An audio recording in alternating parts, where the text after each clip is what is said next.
You're live. All right. Hello, everyone. Welcome back to The One Ring campaign. We're on Book 4, Chapter 5. This will likely be the finale of Book 4, so hope you stick around to the end. It's sure to be a good one. If you're watching, all 10 of you, go ahead and subscribe to our YouTube channel. I think we're creeping up on 900 or something like that subscribers, so we're happy about that. But without further ado, we will go ahead and get started tonight.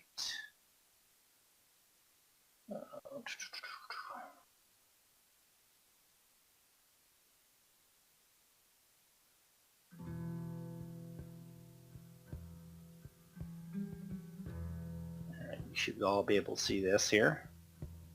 Let me know if you can't. Oh, good. Yep.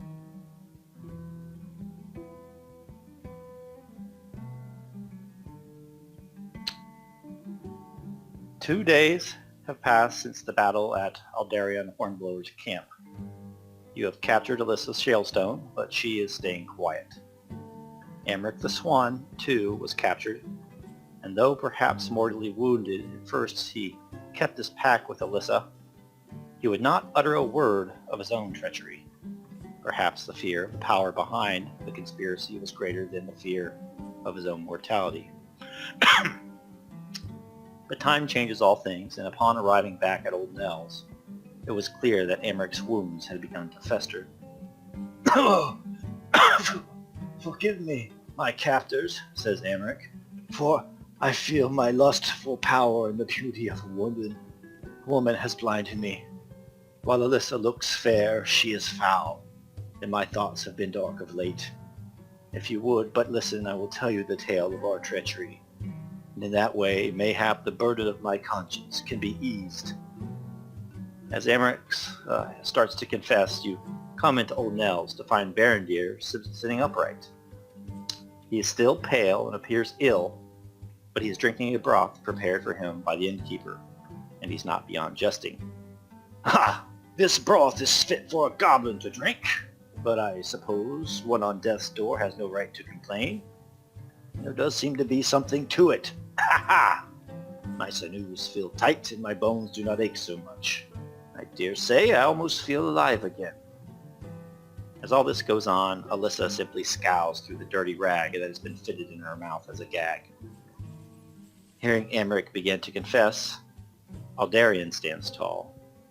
"Remove the rag from the wet wench's mouth.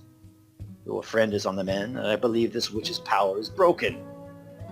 You will get to the bottom of this, and the might of Gondor will soon return. A curse on the enemies of Gondor that have sowed discord among our ranks." So this is maybe like a day after the battle. You've secured the prisoners, and you said you put a gag in Alyssa's mouth. And you return to Old Nell's kind of for an evening to pick up Berendir and on your way back to Fornost. And we'll pick it up. Do you have any questions? It's been a long time since our last session. Grimbrand would look to Aldarion, look at the witch Alyssa. We should still mind her powers, but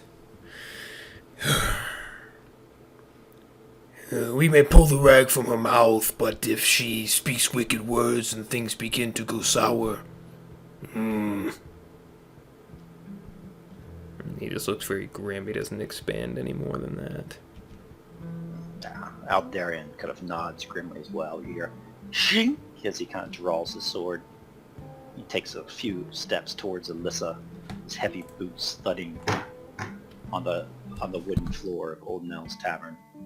He kind of takes the tip of his sword and kind of raises Alyssa's chin with it. Says, "Do not worry. If her tongue wags any way that does not seem fit, or if I sense any sort of treachery, well, she's done more than deserve death. I'll make it quick." And then he like whips the tip of a sword cuts the gag, and Alyssa, I'll say not a word to either of you. You'll soon die anyway.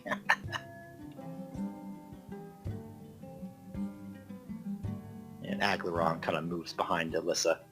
She kind of turns around and spits in Yell's face.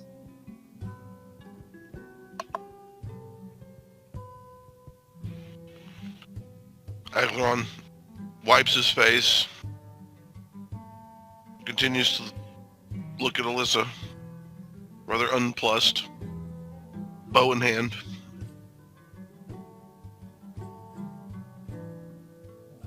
As he does that, Emmerich the Swan, which is the one that was really wounded, you guys kind of bound and carried off. Seeing that Alyssa's not going to talk in order to ease his conscience, he starts to spill the beans. Kind of raises his mouth, and a bit of blood trickles from his mouth as Emmerich speaks. I do tell you now, and I swear there is not but truth in my words. The spells of sweet Alyssa took us all for fools. Now that her power is broken, I see the folly of our ways. She is no daughter of Bree. And he kind of points at her, and she's scowling at him. She hails from the land south of here, down south along the Greenway, past Dunland. Nay, she is no woman of the north, but a spy of Saruman, wizard of Orthanc. According to her and her witching words, the Lord of Orthanc has grown bold and turned mad. For some reason or another, he makes war upon his neighbors, even plotting the downfall of the Northlands, where we now stand. Ask her, out with it, you foul witch, you speaker of lies and seducer of souls. Now, does anybody have either a trait that would let them know like what Orthanc is, who Saruman is, or you could roll lore for it? All I have is orc lore, so I'm in a private Shadow lore? Yeah, shadow lore and lore of Arnor. Mirkwood and Orc. Yeah, not necessarily, but I think that Dwathrog would probably not be worth his salt as a ranger if he didn't know at least a little bit of who Saruman is. So why don't you make me a lore roll, Dwathrog? But I'm going to only set the TN at 10.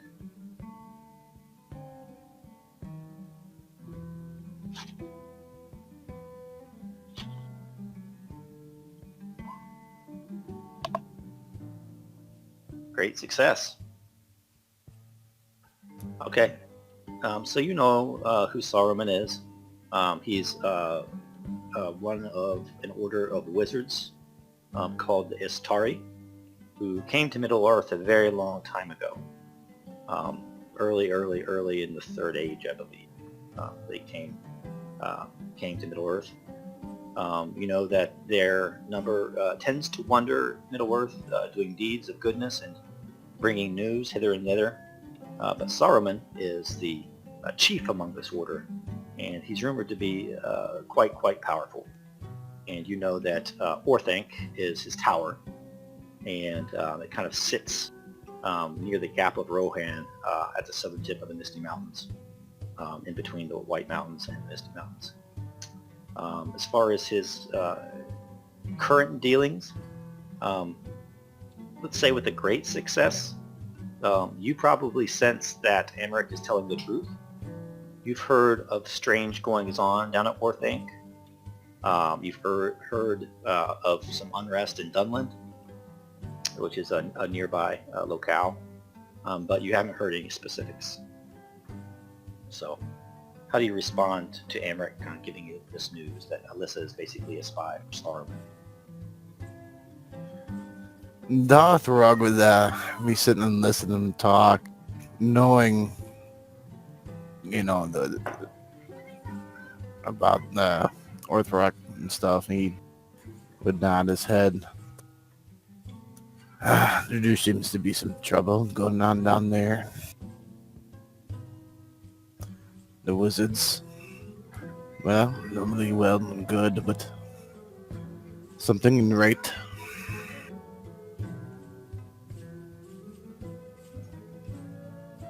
Aldarian kind of nods, looks over at Barondir and the rest of you. Says, I as well. I sense no treachery in the words of Emmerich. He's fallen under the spell of Alyssa, as we all have, but he kind of looks at the wound in the man's side that's begun to fester.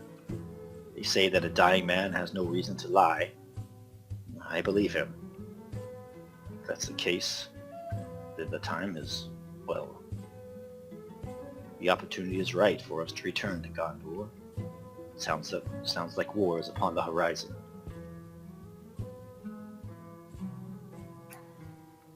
Alright, that would be a great idea. Aglaron's face darkens.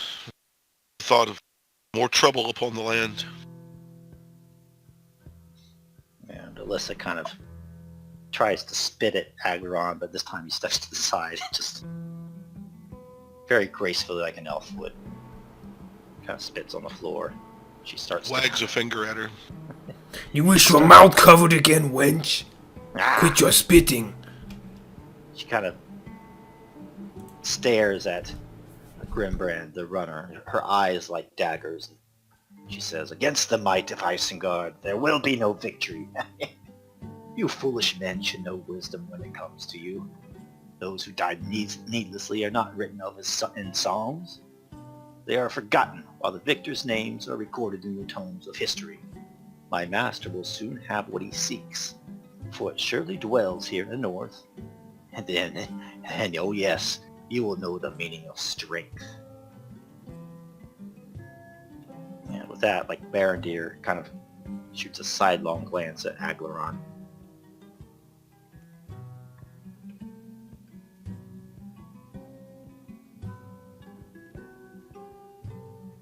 And Grimbrand looks at her and... You speak folly. Men have conquered before, have beaten the evil. Men and elves and all the free peoples. We will do so again, just as we beat you. She kind of looks at you. You can talk all you want, Bear Man. But when winter comes and the rivers freeze and the forces of Saruman the White flood into the north, there will be no survival. There will be no hope. All will be brought to misery, and you will fall in line under the heel of Orthanc. Release me now, so I may bring word to my master that fleas have gathered in the north.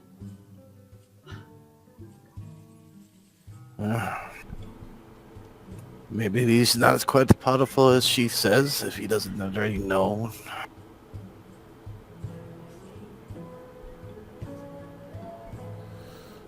As How if we dare would you. ever let you go.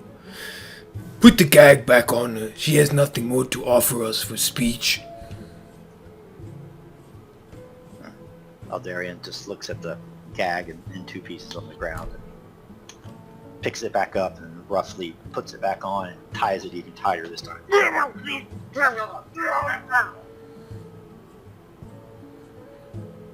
Now we might speak At this sensibly point, about the Barondir course kind of action. Flips over to all of you and kind of ushers you over to the hearth.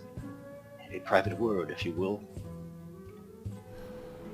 And he goes over to the hearth, Grimbrand. The elf joins him, but keeps an eye on the witch. And Dothrog would make his way there. Aldarian would as well. Amric is too sick. He's probably going to die. He has a horrible wound. That's really the reason he's spilling the beans. And Barondir kind of comes over by the fire and sits down. I needed that. Even here, even after all this, that bum knee of mine is giving me fits. Kind of holds his hand out to the fire and warms them on the hearth. You can see his beard being illumined by the orange flickering firelight. And he says, Alyssa knows much, but she does not know all, nor do many of this company. He kind of looks over towards Amric, and obviously is insinuating about the knights. But my adventures over the past years have taught me much and brought me to the purview of powers well beyond myself. Indeed, what the Lord of Isengard seeks was once in the north, but now, as you know, it dwells with the wise in Rivendell. Alyssa is to be believed, but her folly must be magnified. I am unable to travel with you, but take the knights home as true knights and champions of Gondor. Let it be known that the strength of the southern kingdom is returning, so that Saruman's wicked eye is drawn thither and not towards Rivendell. Agron nods. Aye. Wow, that sounded like an MMO quest giver. Lead the fools away. Would it be wise to bring back these men to the south? They'll be needed if what she says is true. There's no reason for her to lie. Well, there is, but she doesn't seem like a very good liar. Not anymore. I think she knows Not what now would that her happen. deceptions have been seen through. Aldarion sits across from Varantyr and says, now that we've seen through her treachery, I think she knows that any misstep would be dealt with swiftly and harshly. If the rest of you would travel with the Knights of Gondor, our passage down the Greenway and south towards Rohan and then Gondor cannot be ignored by the enemy. It will be a dangerous journey, but if what you say is true, and what the Lord of Orthanc seeks is in Rivendell, then I suppose it is our duty to draw his eye.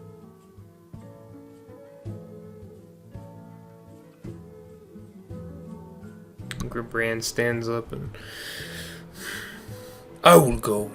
I told my people that I would go until this is done.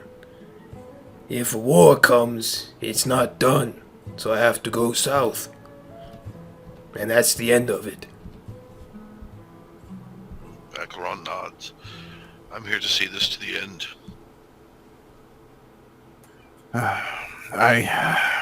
Even though I was told that this accompanied Brennan to gather the men, I will continue on this journey.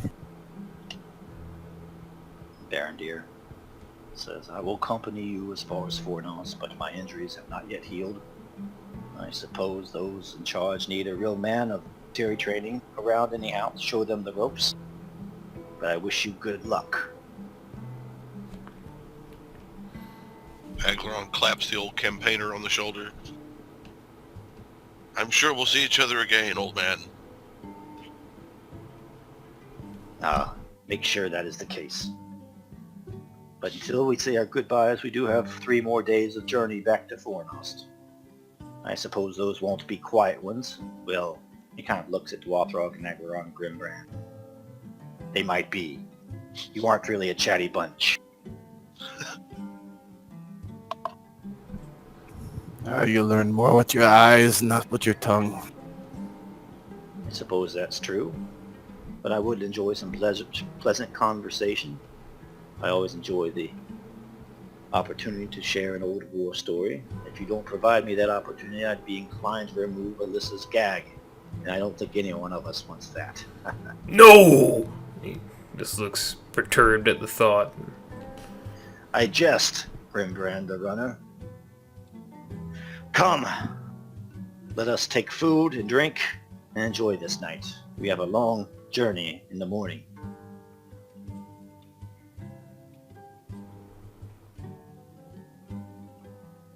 Here. Sounds like a wonderful idea to rejoice a little bit.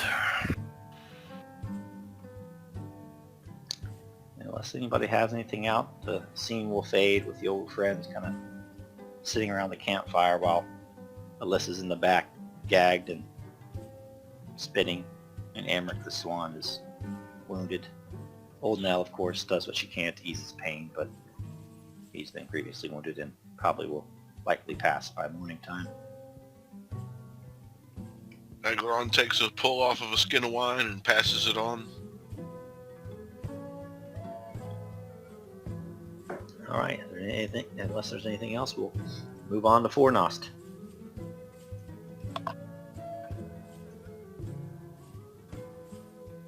Let's do it.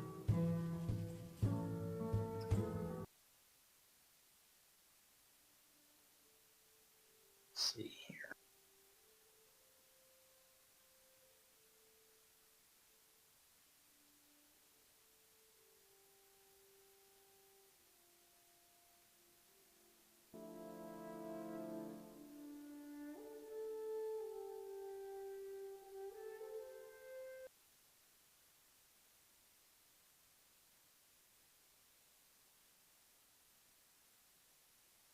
There we go.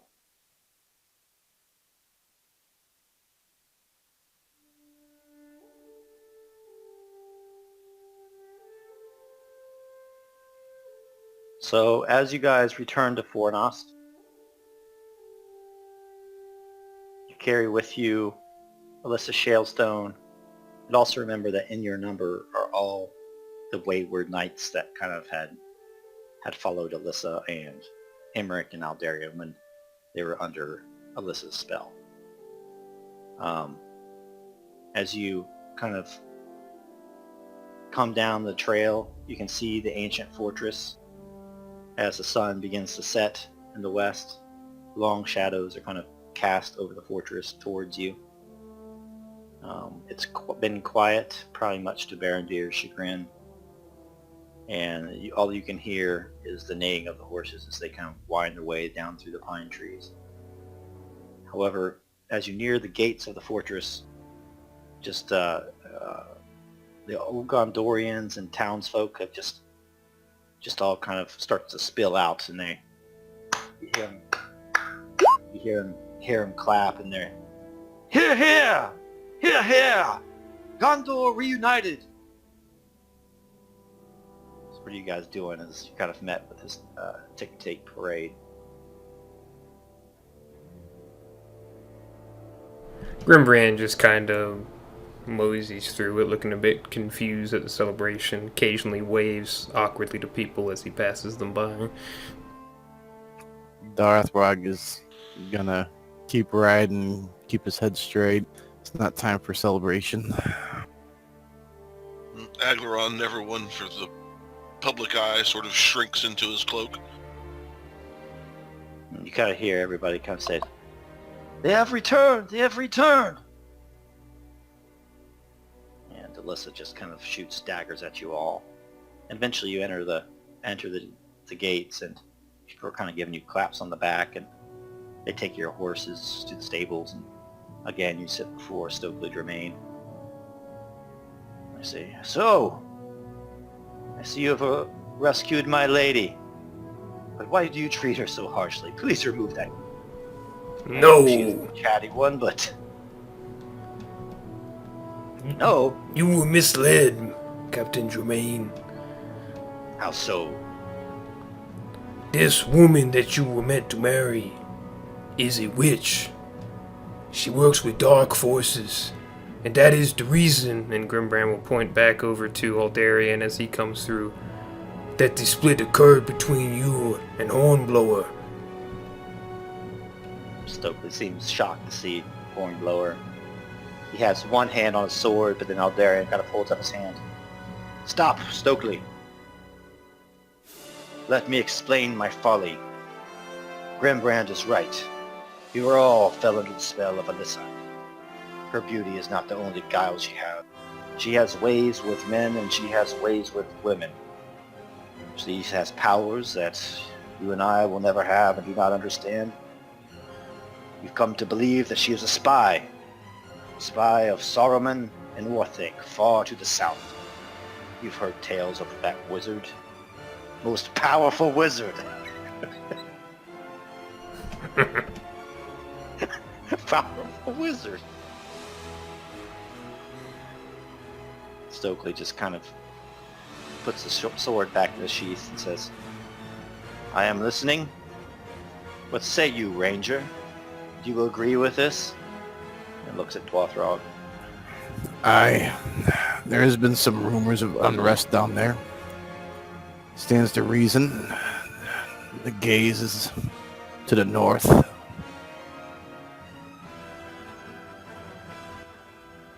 And Stokely finally looks a little hurt and says, "Very well. Seems I have been deceived. At least remove the gag from that wench's mouth. I would like to hear of her treachery from her own lips." Look out, that one spits. Yeah. Stokely just narrows his eyes. Grim, Comes forward. Go ahead. oh, sorry. Grimbrand would nod and Careful of her words. She might try to persuade you. She is a dangerous one. goes to pull the gag off. Does so. And do not spit, Looks at her in the eyes. or else it goes back on again. Stokely kind of casts a very stern look at Grimbrand as he walks forward and removes the gag from Alyssa's mouth. "Tell me it is not true, my love." "It is true, you weak and pitiful fool. Run now while you still can as far as that gimp leg will take you. Saruman the White does not take kindly to those who do not bend the knee when given first warning." Stokely just looks at her, wounded, and slaps the gag back on. Looks to his servant, says, "Take her away. The darkest dungeon will not be dark enough." He looks around. If nobody stops him, the guards kind of take Alyssa away roughly. No, I'm "You'll not rue sorry. my words, Dramaine." She gets dragged away, kicking and screaming. Stokely looks at the rest of you and says, "That was very difficult. But it seems that we have hard times ahead and decisions to make.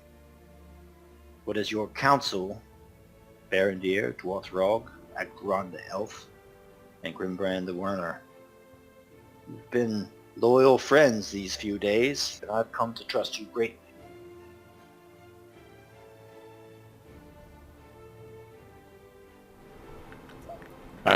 Well, I think the only right decision to do is make it away to Gondor.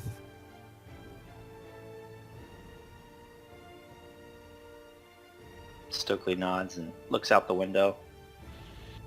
You can see outside there are mostly evergreen trees, but there are some maples and whatnot, and their leaves are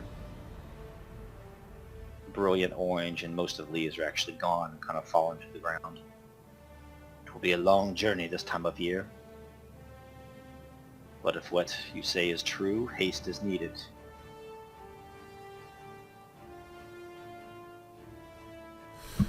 We must not tarry. The longer we wait, the more likely the gaze of the wizard will discover what true power we have. The wizard.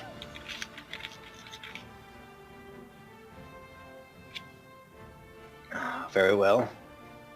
I would suggest that even you, Grimbrand, take a steed for this journey. We have no small number of coursers and stallions that are without owners, not since the battle years ago that took many brave knights. You shall have your pick of the litter. Come now. Rest for the night. In the morning we make plans. I will need the biggest horse, so I might kill it with my weight. He starts to laugh. He says, "The biggest horse shall be yours, as long as no one else wants to fight you for it. Then again, I don't think anyone in his right mind would fight you for anything, Grimbrand." The last few Ferocious days strength. would tell you differently. But I would not fight for a horse. I will make do with what is available. Cool. So that's November 20th. That night would pass, and all the day of November 21st, I think, would be spent making preparations to go. And so it's a bright, crisp, late autumn morning. You wake and you go outside into the streets to obtain provisions and pick out your steed. And like you come outside and your breath kind of hangs heavy in the air with vapor, and that kind of cold, crisp northern air hits your nostrils, and guys make your ways to the stables. And you can see in each of your sheets I have added a mount. I don't expect you to read through all the writing rules in depth. They're very simple. But basically, a courser is a pretty big horse. It's not the top tier, but it's a decent war horse that a knight, for instance, would ride into battle. And I have kind of put some stats in there for you based on the size and type of horse. And I'd like you to tell me like what type of mount you want. Like what does it look like? And most importantly, add in your sheet what the name of your horse is. Barondeer just kind of looks on as you guys are picking out your steeds and kind of says, I dare say there was some small part of jealousy hanging.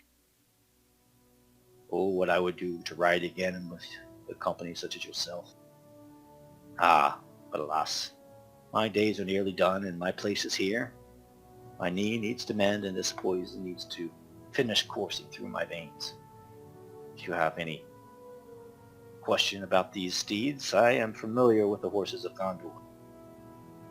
And he looks to Dwathrog as Dwathrog is kind of walking in the stables. So, Sim, what does your horsey look like? I am gonna find the brownest horse. That way it blends in with this countryside. So you like come up to the stable with like a dark chocolate brown horse. And what is this thing called?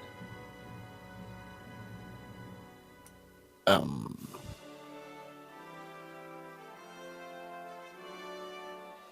me think of a name real fast.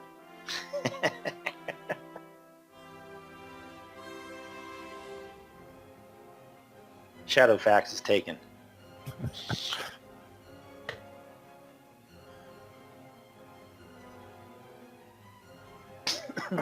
Caster.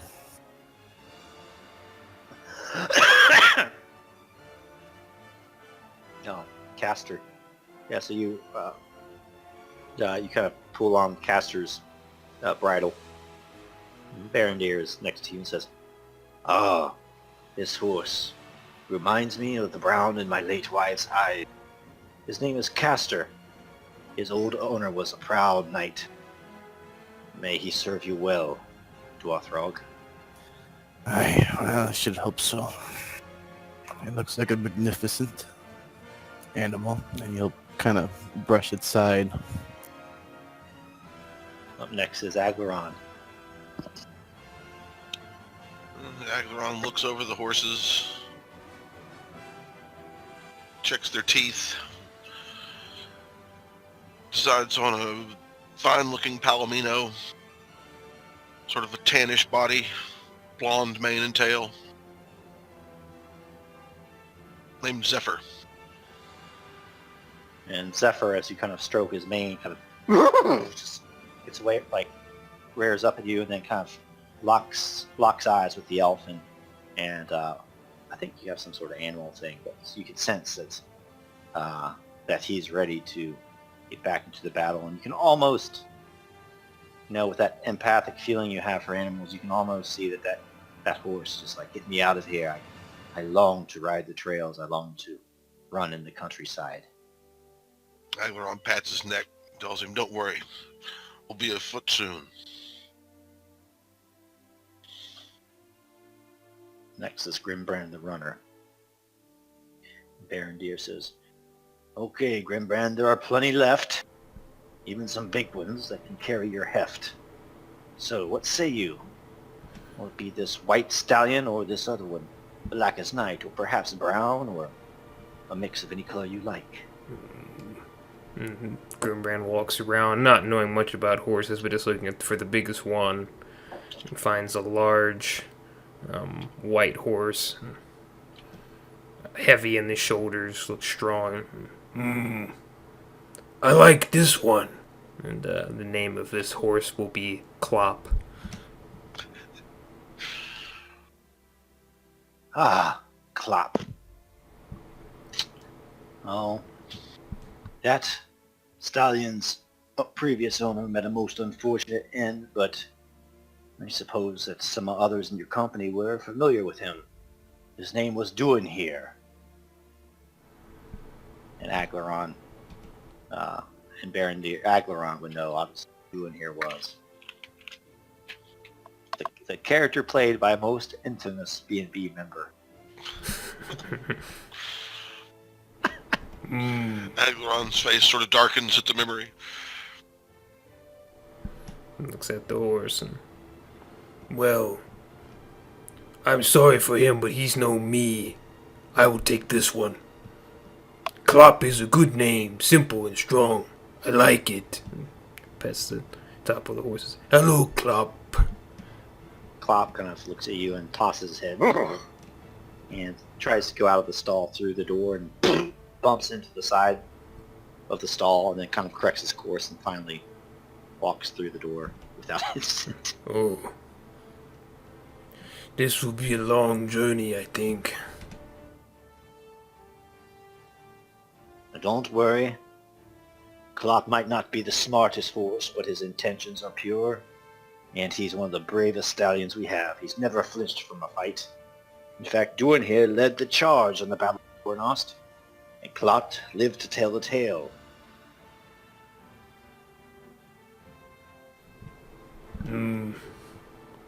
That's fair. I'll keep this horse. So, when do we leave? Barondir kind of looks outside and the sun is setting and says, "At first light, the Gondorians have been hard at work supplying, but snow will soon fall here in the north. As we move further south, I suspect that the climate will become more temperate."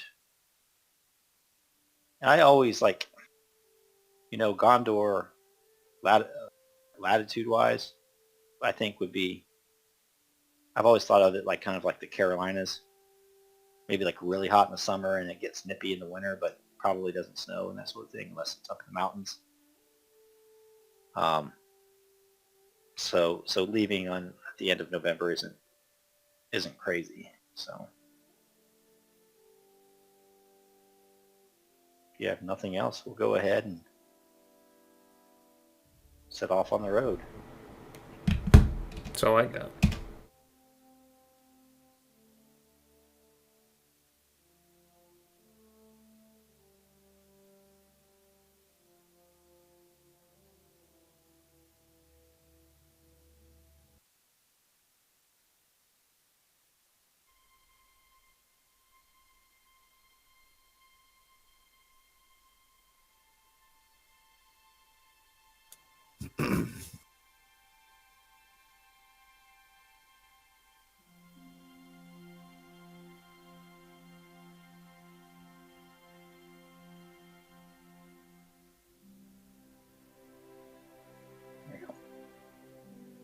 So we are November 22nd.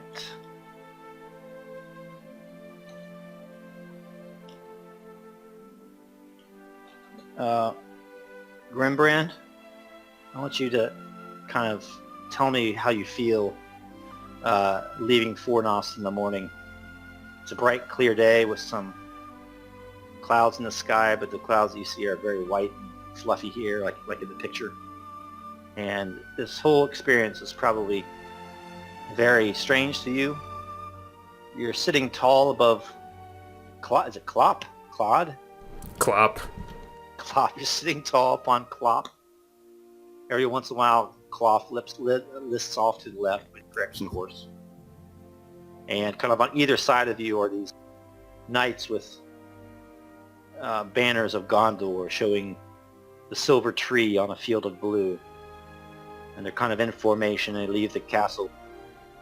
From the ramparts of the fortress, you can see Stokely Dremaine and Barondeer kind of wishing you well, and all the people of the town are ramparts, and they're kind of waving. You even hear horns kind of ring out, as the whole idea for this thing is to make it very obvious that you are traveling south and to draw the eye of the wizard with powerful magic. So tell me how you feel, Grimbrand, the runner. Grimbrand kind of looks around. He departed from this place what seems like a long time ago now, and never thought he'd see it again, that he'd just go back home, but now he's in it for the long haul and looks about and smells the fresh air, corrects Klopp again as he almost veers into one of the knight's horses.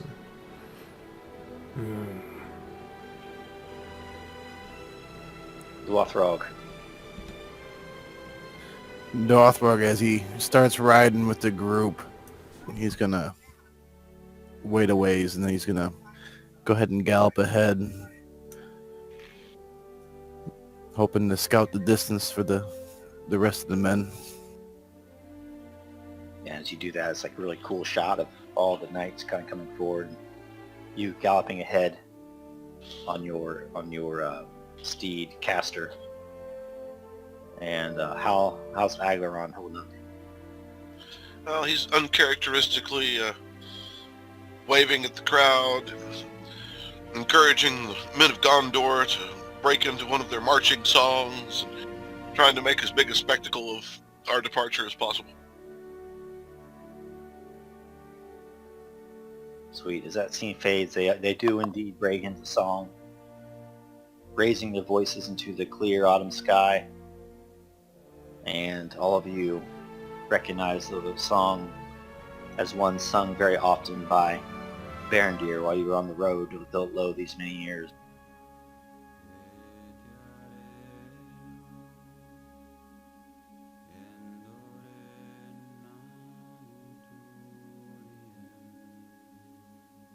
Here I go again on my own. All right. Here we go. It's a very familiar map.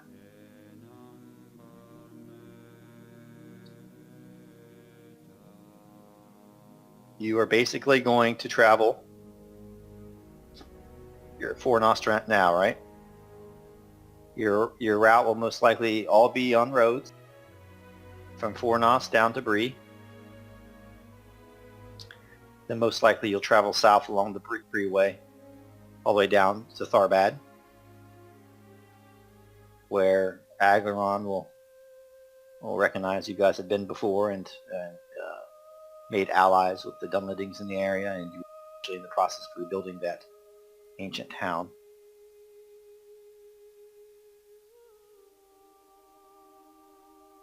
And from there, likely you would travel into Dunland. I've got no vision. Right. It is awfully dark out. I probably have yep. Should be better. Got it. Negative. No. The moon is not out yet. Has the darkness come already?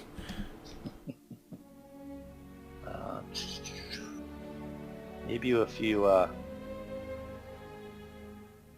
refresh your screen, see if it comes up. I will try this refresh.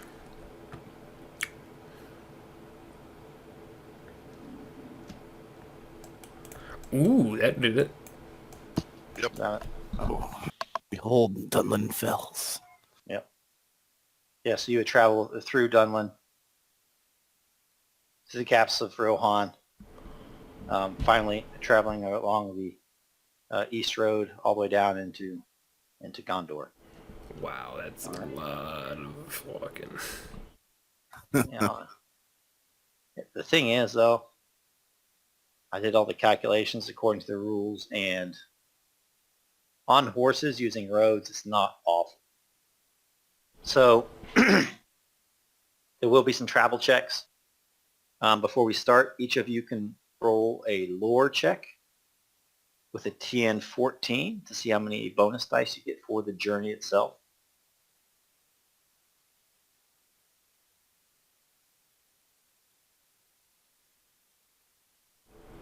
You said 14, right? Yep, lower Okay. at 14. 0. No bonus die.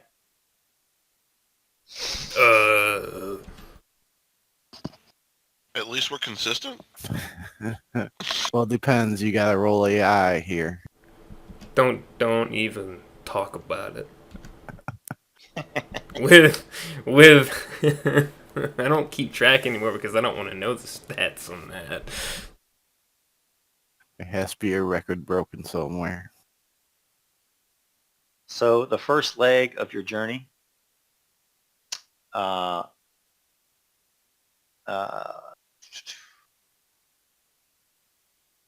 days somewhere, doesn't matter too much. For Fornost debris, it takes about 2 days. And you're going to make one travel check with a target number of 16, heading down the greenway here towards Bree. So give me your travel checks at the TN of 16, and let me know what you guys are doing upon the road.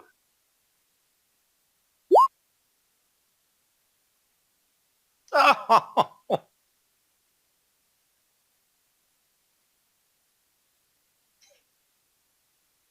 What type of ranger has no travel skill? That's not travel. That's Oh, you hit the wrong button. You hit the wrong button. There you go. So Drawthrog takes no travel fatigue. You others are going to take some travel fatigue, unless you use a hope point. can't afford to.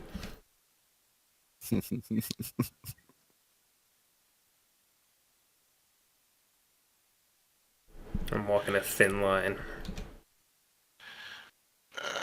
How much fatigue? Oh, you guys all would get one hope back from your fellowship points from last session. Was that give? But I think we gave that out last session already. Did we give it Yep. at the end? Yep. Because We did. because So Dwarthrog gave me his, Yes. so that I wouldn't go nuts. Uh-huh. So yeah, we did. Okay. So I think in the winter,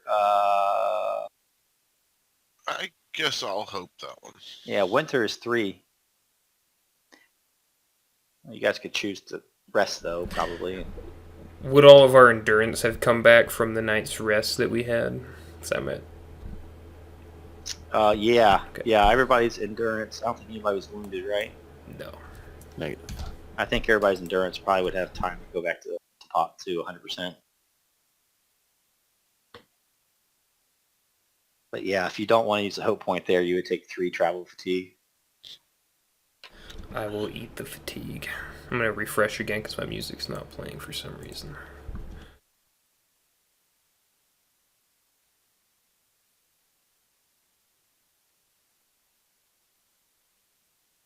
All right. So you spend 2 nights. Aldarian is advising that you press onwards. You spend the night near Bree, probably camping outside of town, and maybe a few of you go into town to kind of stir up some news. So any spies of Saruman or the or your enemies would catch wind of you. But otherwise, Aldarian, unless someone tells him otherwise, is going to advise that you guys continue onward. Around the campfire, he'll be like, I know that a day's rest in Bree would be tempting, perhaps a warm meal, but these are not time for small comforts. When we reach the sun of the kingdom of Gondor, there'll be time to feast behind the great white walls of Minas Tirith, but now I suggest we use haste. Darthwarg not feeling the effects of the road. That I'd agree with. In fact, I would leave extra early to scout the road ahead and make sure it's clear. All right, the next leg of your journey would be from Bree to Tharbad, all the way down here in the south. And that one also would be one more travel check at 16.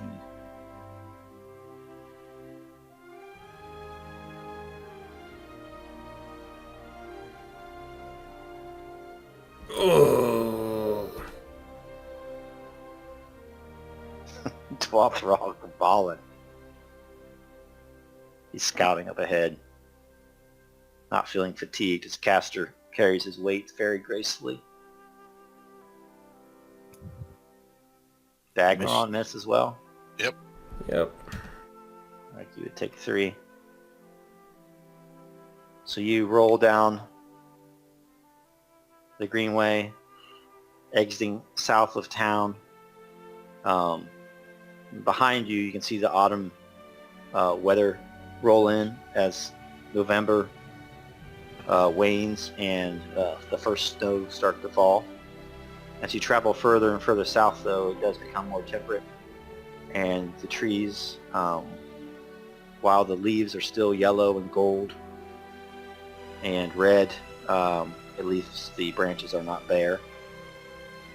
The company stops on the side of the road and makes camp for the night, but they always press onward in the morning, and there's not much time for rest. A game has kind of broken out among the troops, and they kind of compete to see who can remember the tune to all the war songs that Barondeer used to sing while on the road. And that keeps everybody's spirit up at least a little bit. And then eventually you do reach Tharbad.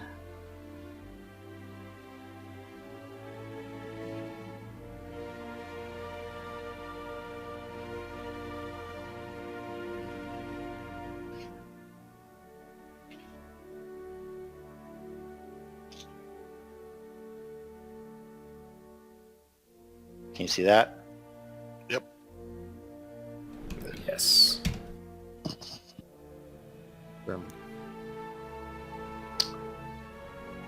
So as you reach Tharbad and roll into town, Aglaron, you were the only one that was in the original company that passed this way. And what used to be a town that was in complete ruins has at least been partially rebuilt. You can see a river flowing past the town like you do here, but many of the homes and businesses have been rebuilt.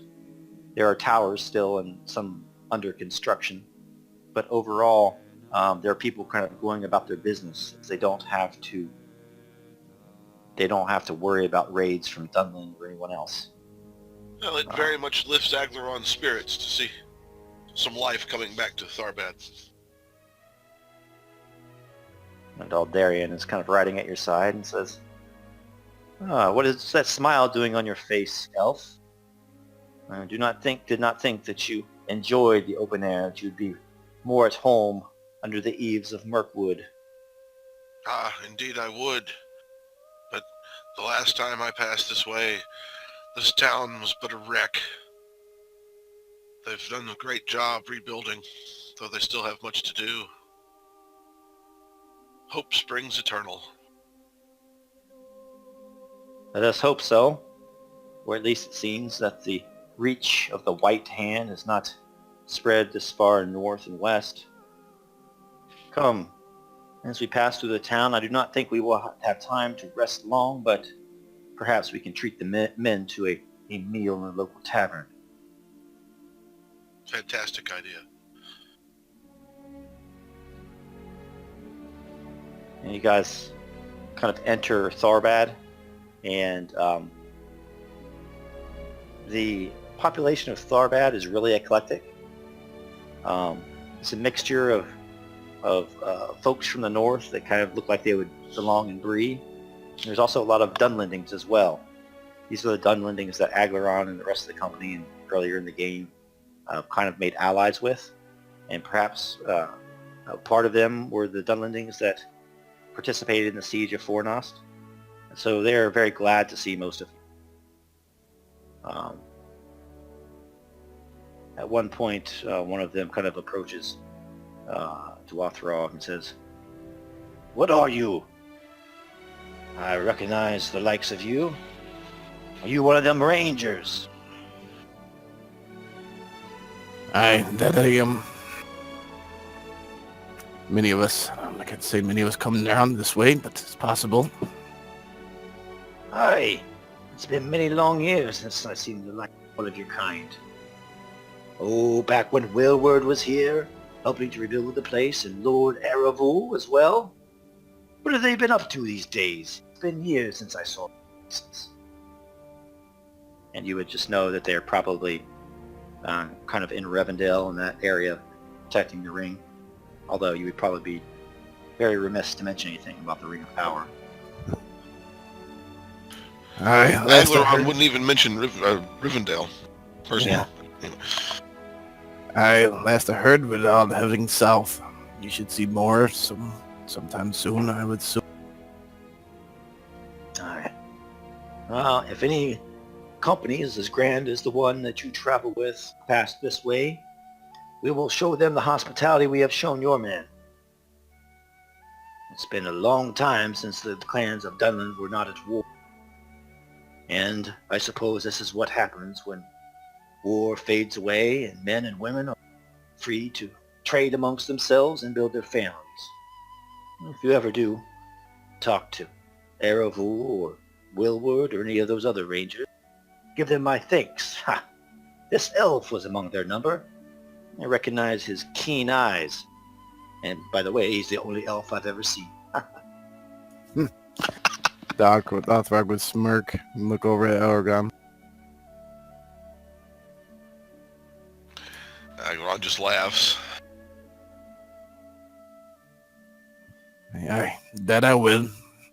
Who knows? Maybe you'll see them yourselves one day soon. As you say that, a woman with thick black braids who is heavy with child comes and hits the guy on the shoulder. Don't you there now, Jolf? He's not the only elf you ever seen. Remember that haughty one that came through here? Stands even a foot taller than him.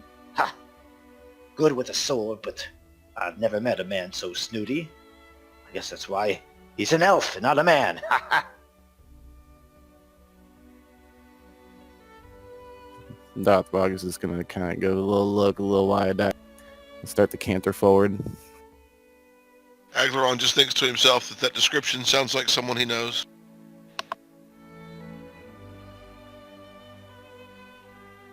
And, let's see, how much do you regain from a night of rest? Let you guys spend the night here under a roof, should be nice.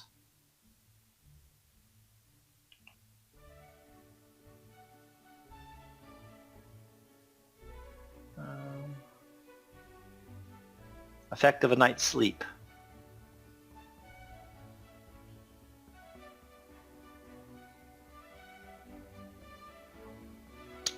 If you sleep under a roof for a night, recover 2 endurance plus basic heart rating.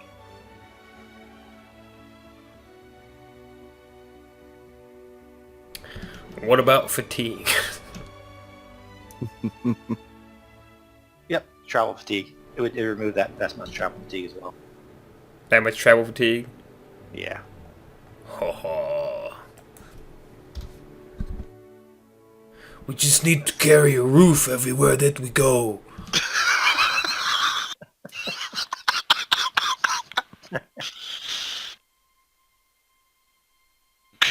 From now on, Grimbrand rides a Huda on an elephant. Yeah. You do kind of pick up some troubling rumors, though, while you spend the night and have your meal in the tavern. You do talk to Jolf a little bit longer, and he says, smoke is always rising from Orthanc these days.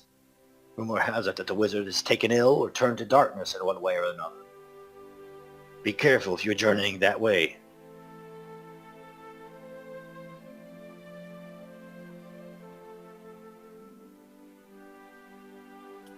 Dothrak just gonna kind of give him a little look and a nod. All right, you're heading out in the morning.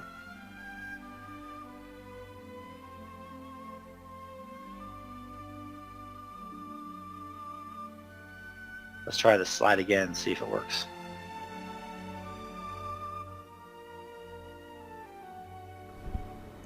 I see it. Powerful wizardry. He has powerful magic. He's a mighty wizard.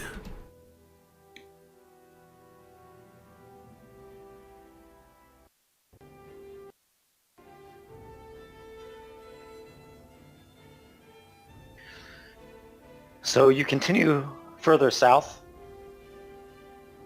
and let's see here.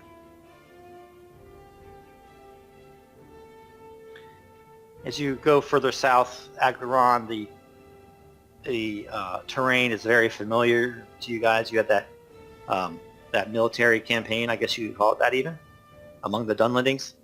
And so there are low rolling hills as you go more south, eastward. Like the terrain is more stony. As you can see here, the road is off bordered with kind of stone walls. They're broken in many places. And you even see ruins on either side of the road of days long gone past. Here and there, up in the hills, you see Dunlanding villages, which are a far cry from Bree and a far cry from Tharbad. Basically very, very rustic huts, almost looking. But the people you meet seem to be generally friendly. And you see smoke rising from the huts as people go about their daily lives, and most people are not really concerned with the goings-on of wizards or other events in the wide world of Middle-earth. But go ahead and make another travel check. You all at 16. Oh no.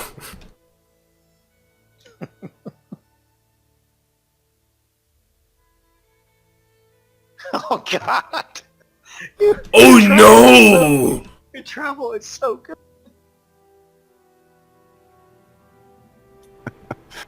What's wrong? Not my horse! He has the worst skill. he's Right. a range. And you figured your first hazard. Let me roll on my hazard table. If I can find it. Grimbrand's only good when he's on foot. It's the horse, it's throwing me off. Ooh, Lore Master's Choice. Oh Christ. Let's see, Grimbrand. You've been rolling the worst here. So you did the eye. So what position are you taking in the party? Are you scout, huntsman? Let me try to remember here what the best ones for each one are, because I know that would probably be me. Okay, so what is Huntsman's based off hunting, I'm sure, and then there's Lookout Man, Scout Guide. So I'm trying to think of what one I would be, because Huntsman's a possibility. I'm just trying to see what everybody else would have been. So what would Dwathrog and Aglaron have been? Would either of them have been huntsmen?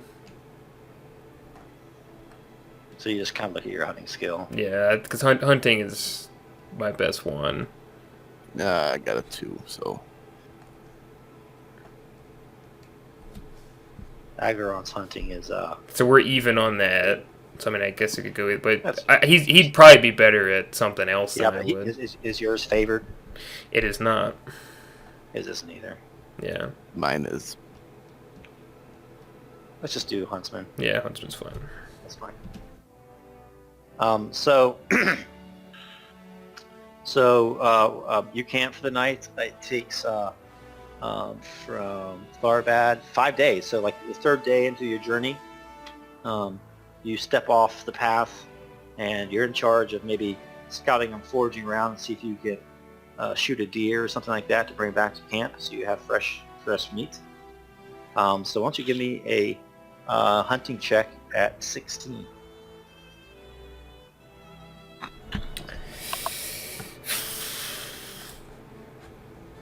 Oh boy. There it is. No, I'm gonna leave it. You don't leave it? Yeah, I'm gonna leave it. Yeah. Don't. So, you shoot a beautiful stag, and you bring it back to camp, and Aldarian kind of is in camp there. Grimbrand, you never fail to impress me with your skills at hunting. Lads, Butcher this. Form into the stew what we do not have tonight can be made into jerky for the road. And kind of pats you on the back. Excellent job, Grimbrand. You guys do enjoy yourself that evening. But late that night, every single one of you who had this venison starts retching and having diarrhea. And one of the folks that was in the company kind of looks at the leftover carcass and finds that it was diseased. What is this, bear man? You feed us diseased food? You should have let me cook it. I would have seen. So what's Dwathrog and Aglarod doing as they develop the runs and vomiting? Let's just say the elf doesn't get that. Everybody else does. Everybody else does. Because he doesn't eat meat, so he wouldn't get it. Yeah.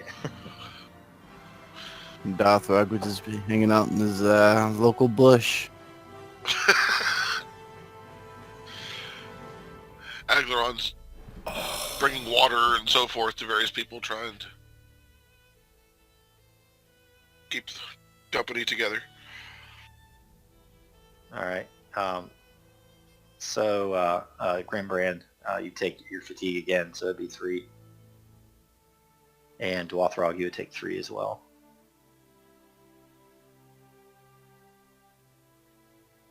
3 travel fatigue. So you wake up in the morning, and the rest of this trip, like or at least for the next few days, everybody's just dragging.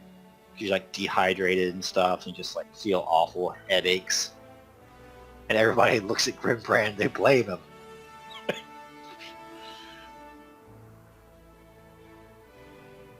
Don't worry, Grimbrand. I heard some men plotting to kill you in your sleep last night. That's what happened on my watch. Like I said, should have let me cook it. I would have seen it was diseased.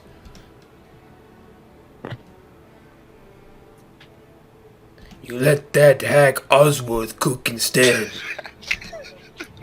He doesn't know how anything tastes. Disease probably tastes like flavor to him. I know it was going to be a cooking one. I should have have you at least have a lower TN or something to have that trait. This works out. All right, so to get to this next Dunlanding village, which is named Tannum. Here it is right here. Each of you make... oh, no, you already made that travel check. Okay, good. So you do reach Tannum. And here's what it looks like. You should have it out on your screen. And as you all roll into town, you see that the village has basically emptied, and up ahead you see that there is a pair of riders with large helms on, crested with horsehair, and they seem to be in conversation with the village. And the 3 of you and Aldarian are kind of riding at the front of the column. So what are you guys doing?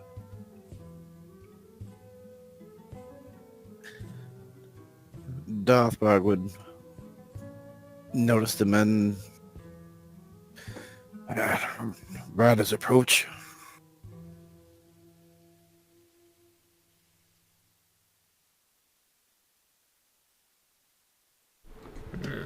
Grimbrand looks at it. You said they're talking to the villagers? Yeah, they're like maybe 100 yards ahead of you. Like all the villagers are talking to 2 horsemen that are over them. They brought out the whole city to talk about something.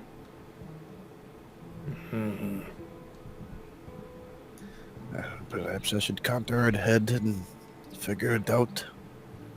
I will come with you.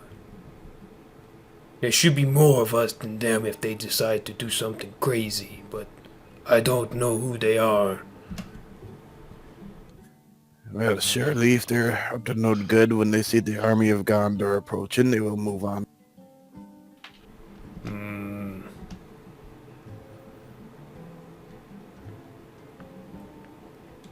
Agron just silently limbers his bow. Rides on with you two.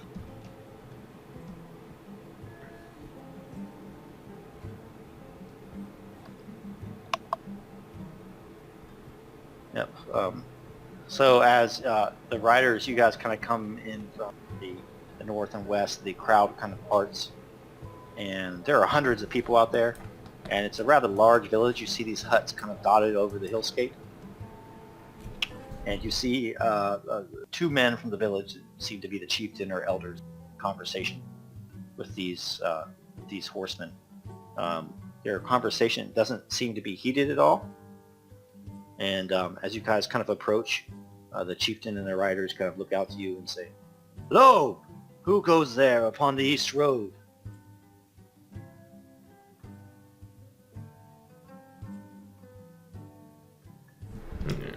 Grimbrand will pipe up and...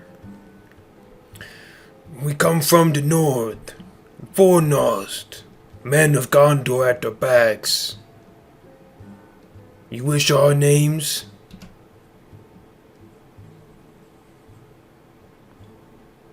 And the rider this time calls out, "Indeed, any men who travel this way in these times should make it known whether they mean good or ill to the people of Rohan. For we are of King Theoden, and we bear ill tidings from the Western Net. Come hither and show yourselves, so you may join us in this council." Starts walking his horse over, and as he goes over... I give you the names. I am Grimbrand, the runner of the Bjornings.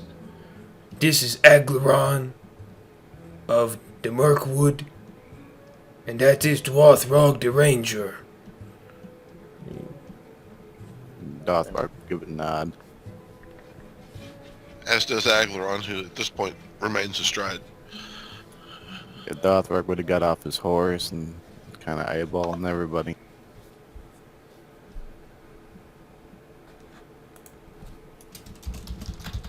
And Aglaron, as you kind of approach, you notice, you recognize the chieftains. These are two of the chieftains from the clans that you aided low so many years ago. I forget their names right. They're from the Beaver clan and the Ox clan or whatever. Agron would give greeting to them. They look at you and say, Theodore of the Beaver clan. They kind of look at you and says, and an elf is among their number. Glad tidings indeed. It's been many years since one of their kind journeyed so far south.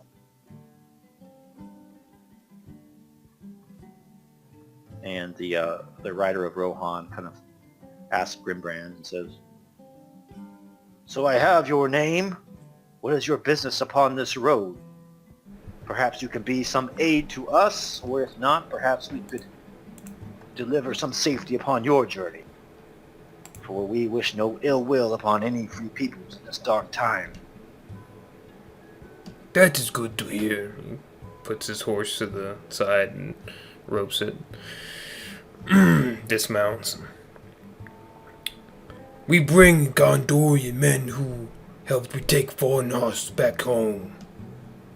We have heard grim tidings. The rider kind of replies, standing tall and proud on his horse. The sun is over his left shoulder, and the horse mane on his helmet is kind of flowing in the wind. He says, "Well, your timing is most fortunate, Grimbrand. We have come here to this village to ensure that they evacuate the village and what men can fight flee to the east. For Prince Theodred rides in our... and we suspect that the power that dwells in Orthanc is not to be trusted. We feel that he means to make war upon the Westfold in a manner of days." And as he says this, like there's grumbling that kind of goes throughout the village. The chieftain nods. He says, "Well, then our peoples have been at odds in the past these many years. We have become friends. We know that you are to be trusted.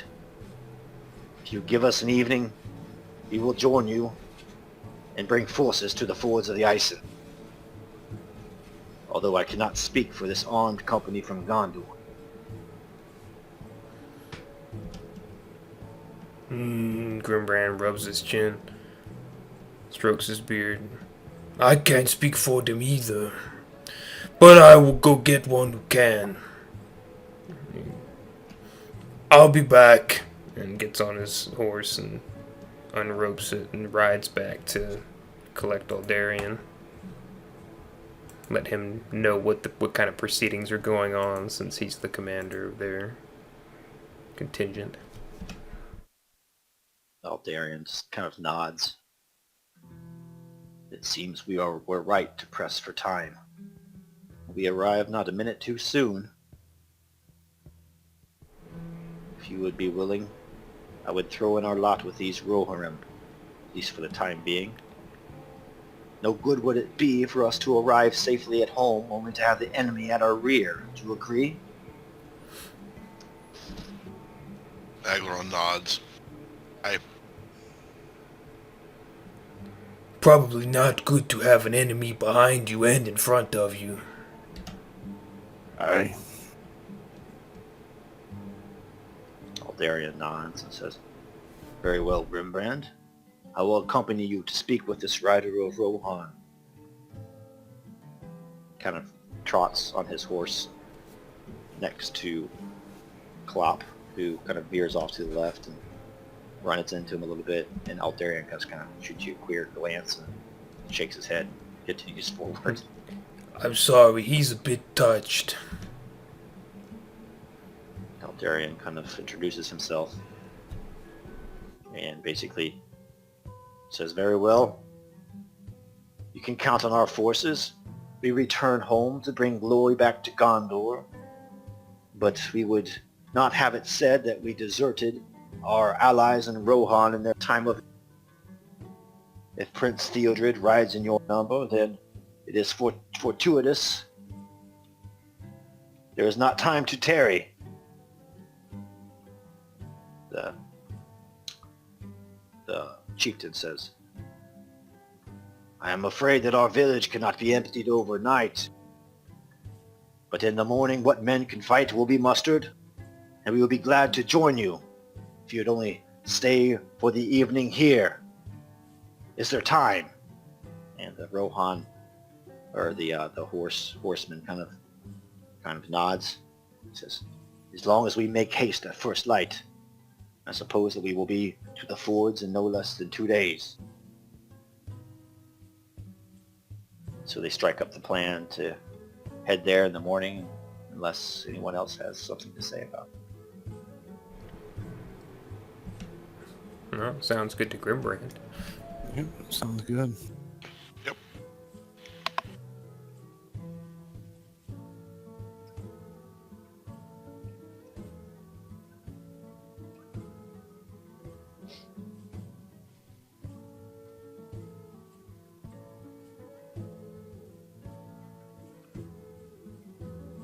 All right, let's see here.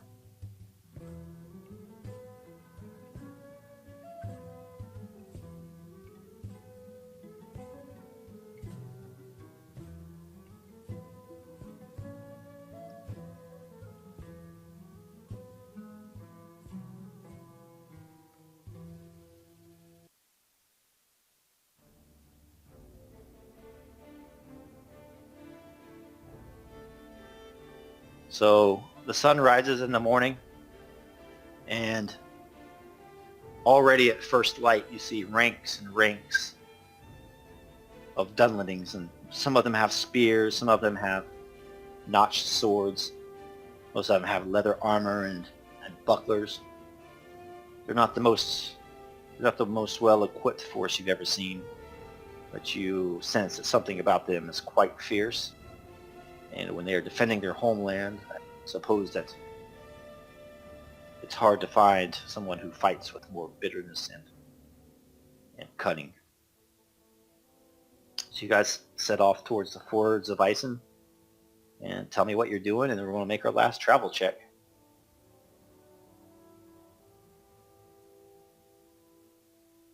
16.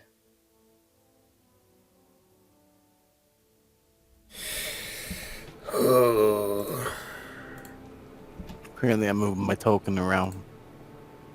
I moved mine all the way to Derndingle.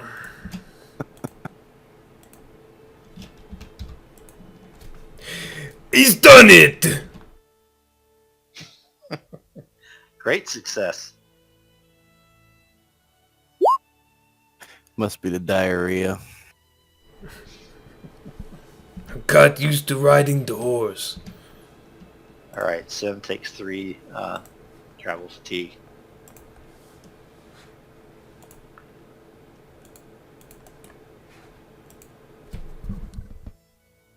Reload my screen. Yep, I might have to strip down naked for this fight. Well, interesting you say that, Dwathrog, because you can see if you open up your sheet. Let me open your sheet on your horse. See down by your horse, if you're riding, see how it says armor reduction? That's basically if you're riding, since you don't have to carry all that armor, your fatigue is -8. It's 8 less. So you treat your encumbrance. So your encumbrance would be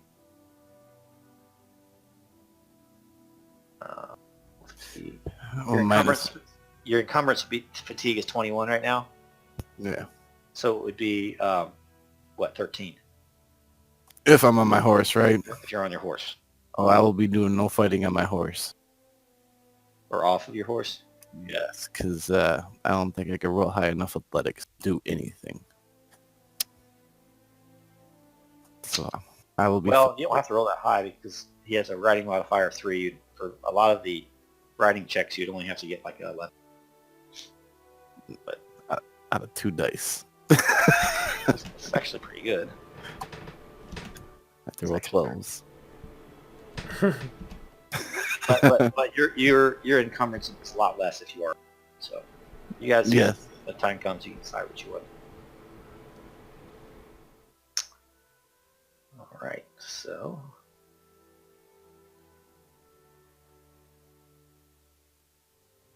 let's check this out here.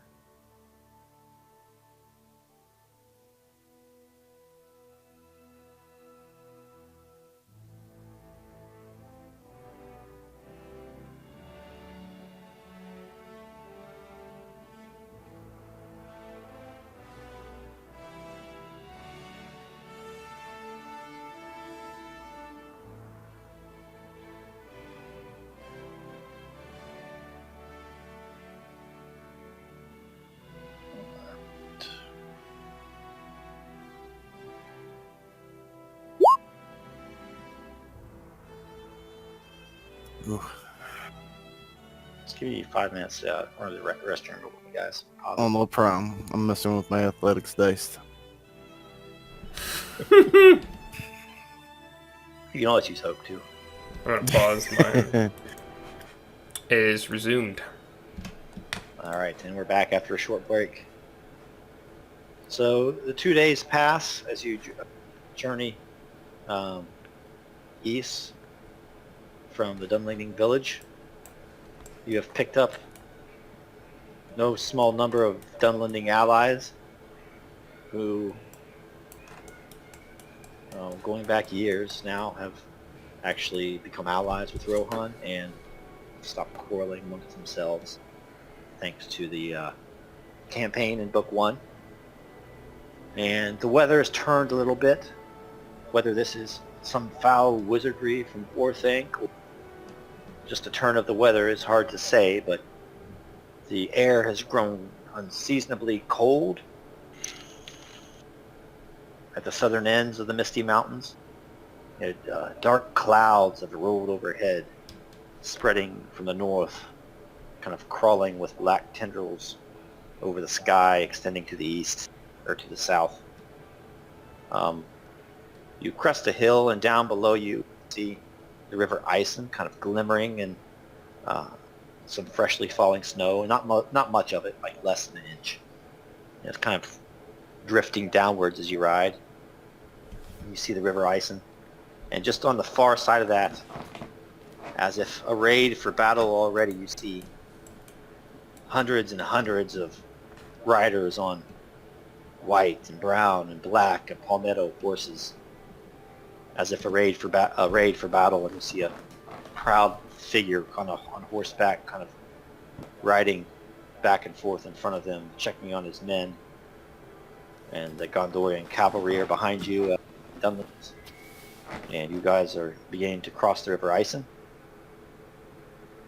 And the riders have no doubt spotted you, and they kind of, one of the companies is behind Theodred and kind of crosses the river to meet you halfway. And as you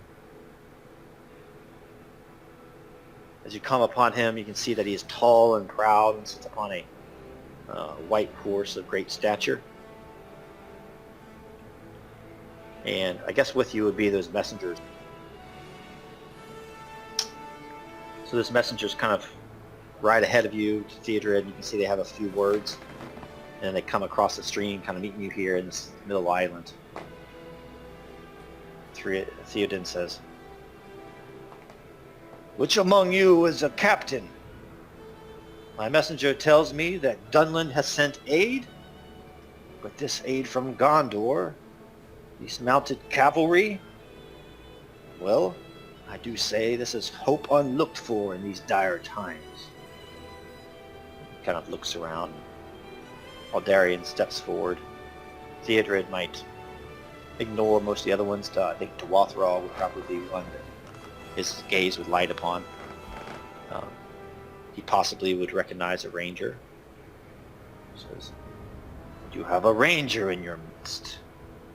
Do not know if this is a foul omen or fair. But I suppose by the end of the day we will tell. We will either be victorious or the River Isen will run red with blood." Kind of waits for Dewathrall to introduce the company. Aye.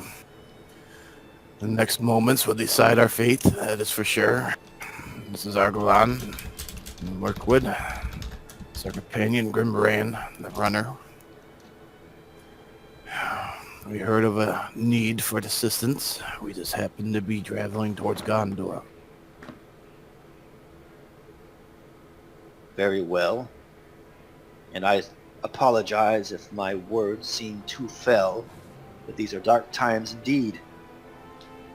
What do you know of the situation? Have our messengers been honest as to its, shall I say, desperation? Aye.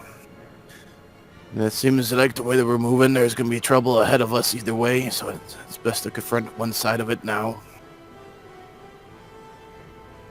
Theodred kind of rides the west away across the stream, and like you can see his proud horse's mane flowing as he kind of encircles everybody, inspecting the troops. He says, "We thought we were going to be drastically and terribly and hopelessly outnumbered. But now with the aid you have brought, we will just simply be outnumbered." Grimbrand chuckles.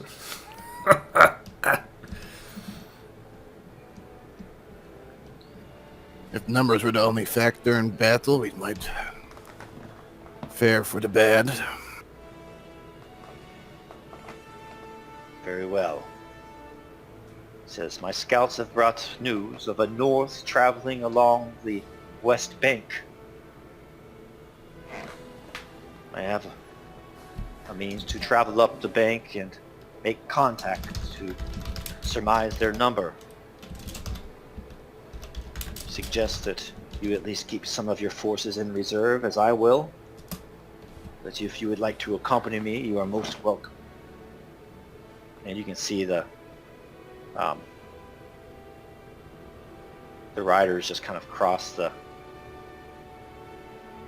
stream, and Theodred is kind of with them on their flank. They're heading north. Dalthrog would kind of canter his horse around and look at everybody. Man,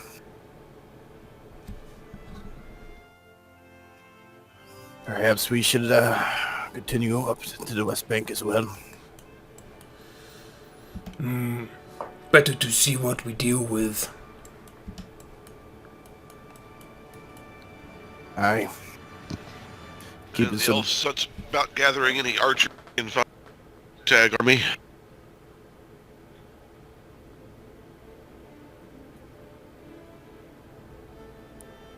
That broke up for me. I didn't hear what he said. Yeah, sorry. I'm sorry. The elf sets about finding any archers he can among this ragtag army.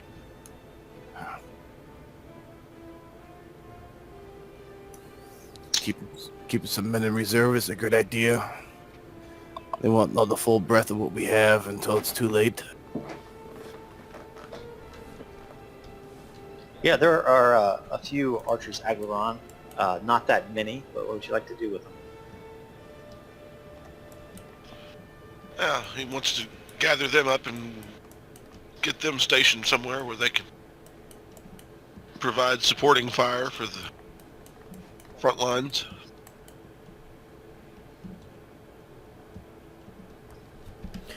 Yeah, Grimbrand will, go with the initial scout and with Theodred initially, but he's probably actually gonna put his horse somewhere safe and go in with the Dunlandings. They seem to be more his speed. Probably on foot. All right, just attach yourself to them. Yep.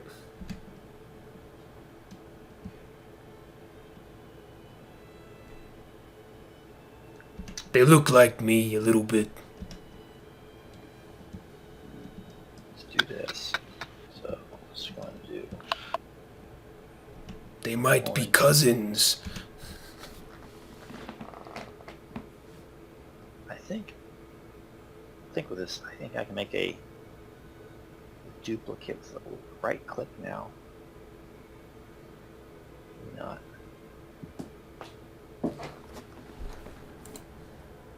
I thought this virtual tabletop lets you duplicate a token real easy.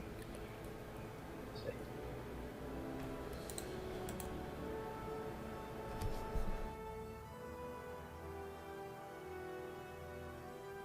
All right, we're going to call this one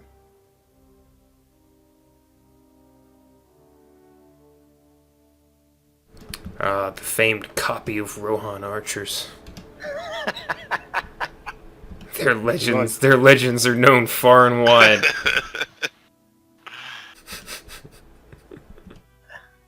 There we go. Dunlanding archers. Just a lot smaller than them. So. Okay, so is the only person that's going to go up with Theodred would be Dwathrog? What was that? It broke up for me. Are you going to accompany Theodred? Ah, yes. Okay. So you guys are kind of heading along the bank this way, and kind of describe to me how it feels as the kind of snow is falling, and the riders really don't say much to each other because battle is imminent, it seems, and there's that kind of silence that falls across everything. All you can hear is rushing of the water. What's Dothrog thinking? Dothrog, as he's riding north, feeling the cool, bitter air hit his face as he's moving north, and kind of inhales deeply. And I'm thinking, this could be the last time he gets to enjoy it, and kind of looks at the surroundings a little bit, thinking to himself, this would be a pretty good place to meet a Zen if it comes.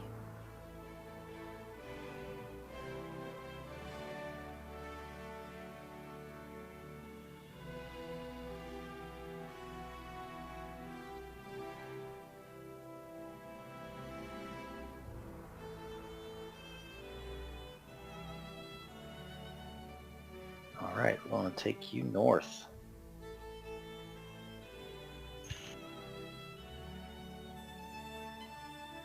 Get myself on the right page here. Copy.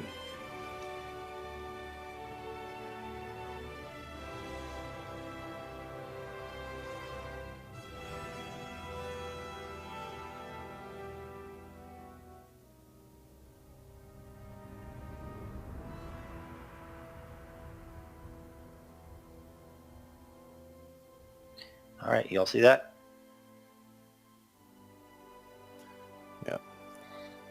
Yes. So, all right, so you guys continue north, and Theodred's kind of talking to Dwathrog and saying, if what's to come we do meet our end, you probably introduce themselves at this point. I suppose songs will be written about how Forest Lord died in the company of a ranger of the north. I do not think this has ever happened before. Aye, this could be true. But if we fail to hear, I don't think there will be many songs to write.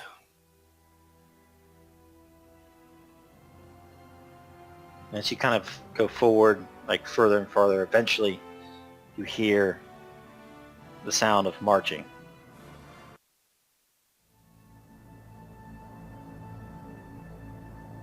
And just kind of around the crest here, just marching, you hear the sound of orcs just calling out, "Move, you maggots! Move!" You hear the crashing of whips as you kind of turn the corner.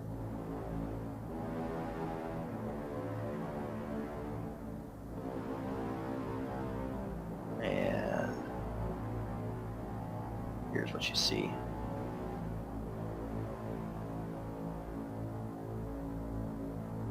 You kind of turn the corner, you kind of see two giant columns of Uruk highs.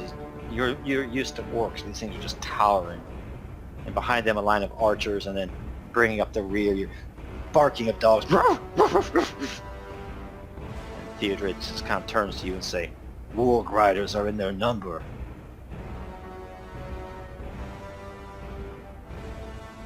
Aye. And Dothrak would kind of narrow his vision onto them.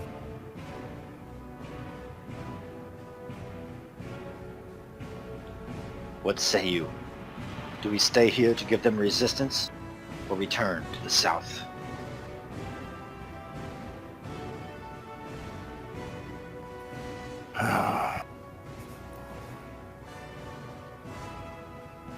Well, if we stay, surely we should send riders. Indeed. We send word back, or we can make contact with the enemy, delay them for a time at least, and give our friends a chance to set up fortifications. Aye, sounds a good plan. If any luck, we'll survive and make it back to those fortifications.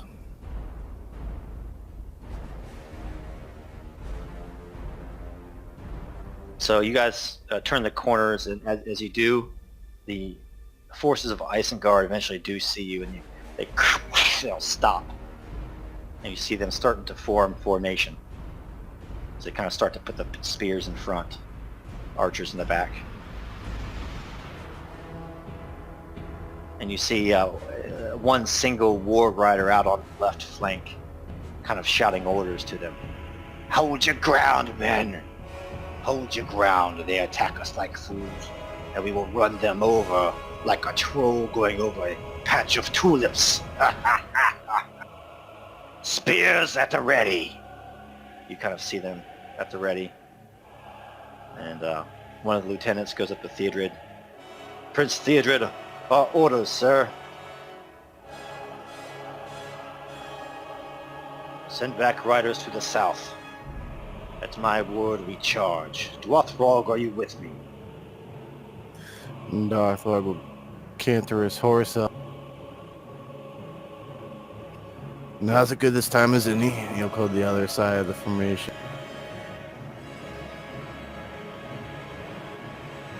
"Very well."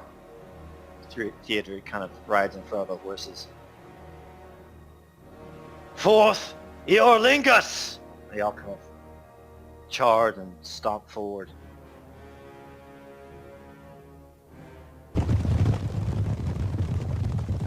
And how's it look as you guys charge into battle? Dothrak is keeping pace. He's trying to go a little more to the left where the he maybe be able to get a little flank on the spearmen. All right. Give me a battle roll at 14.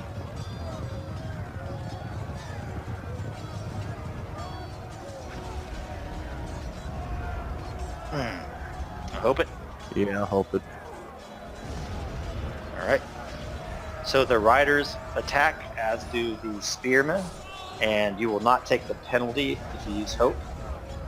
And here's how we're going to do this. They attack.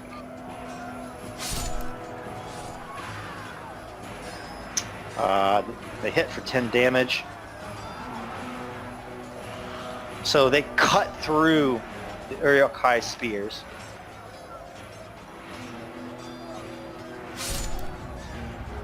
And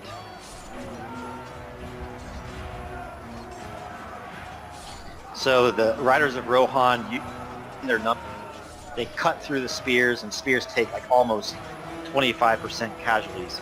So it's looking pretty good for you guys. And as you guys are charging in as well, Dwathrog, why don't you make me your charge athletics check? So it'd be athletics at 13. All right.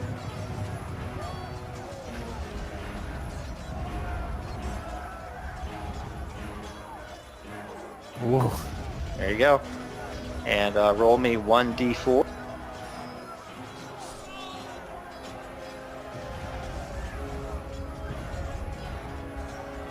Oh, sweet. It's good for you. So how this works is I'm going to pull out that many orcs.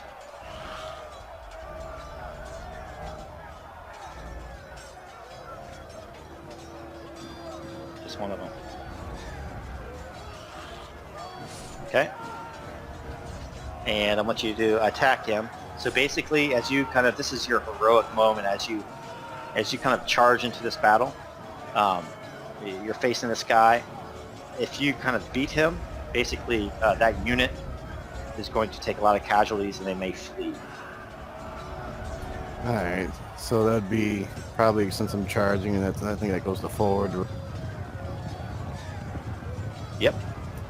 Normal long sword attack. Yep. Long sword attack, but you get bonus damage as well.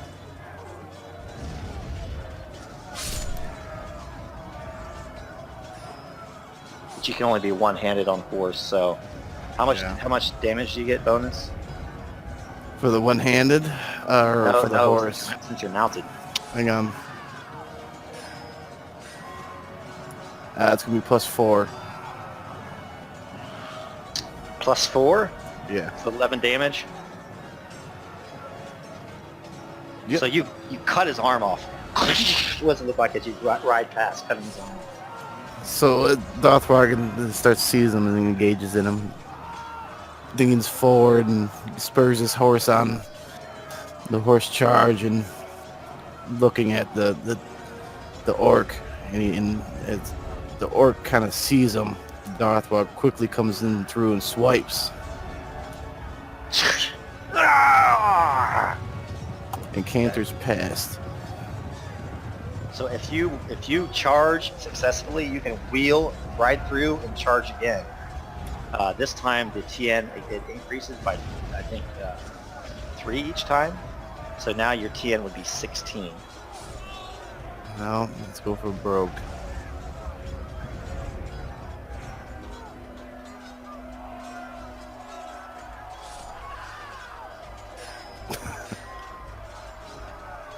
Come on, athletics. Oh! Tell me what it looks like as you and Theodred kind of charge through this line of spears, hacking away at people, and you kind of wheel around on the far side, like where the Warg Riders aren't, and then you direct all the riders of Rohan to wheel back through the ranks of the spears and just mince them up, and you kill this guy. So as they circle around Dothwarg, he's turning with the rest of the ride, and he kind of just sees the formation starting to break a little bit and gives a little smile. And then he hears the men yelling for Rohan, and Dothwarg, silent, picks his next, his target, and just rides into the fray. He just, yeah, this time he cut his head off, so it's like, Seeing him with his arm already cut off, and the orc stares at him as Darthog barrels down at no remorse in his eyes as he swipes at him. ah! And as you do that, with the riders of Rohan like slashing through them, wheeling around, hitting them again, that company of spearmen just breaks and runs for the hills. You see the war riders actually kind of trail them around to the rear flank and even attack their own men, like pouncing on them. Get back in line, fools! Back in line! There's more of you than there are of them. To war! To war! And Theodred's kind of above the fray. You can see him ride past the orc, just lance him right in the throat. But then he looks to the east. Lo! To the east side of the river! They have created a bridge across the river Isen and descend upon the east road. Fall back, Oerlingus! Fall back! Defend the fords! Dwathrog, what say you? Fall back! Aye, we have done some damage. It's enough to slow him down a little bit. He'll turn his horse, start spurring with the riders.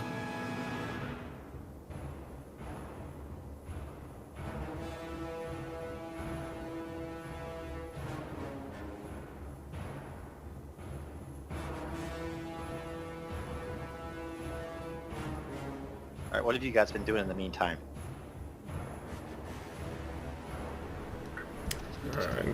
Grimbrand probably pounding around with the Dunlandings and passing out some food that he might have cooked the night previous and getting opinions on it. If they're building fortifications or anything, he'd help out, but mainly he's just pounding around with them since he imagines he's going to be fighting next side by side with them soon.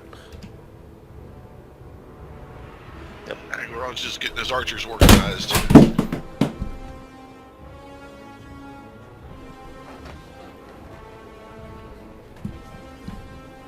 And so as you do that, you see Dwathrog and Theodred and riders of Rohan, at least that company, kind of fleeing from the north.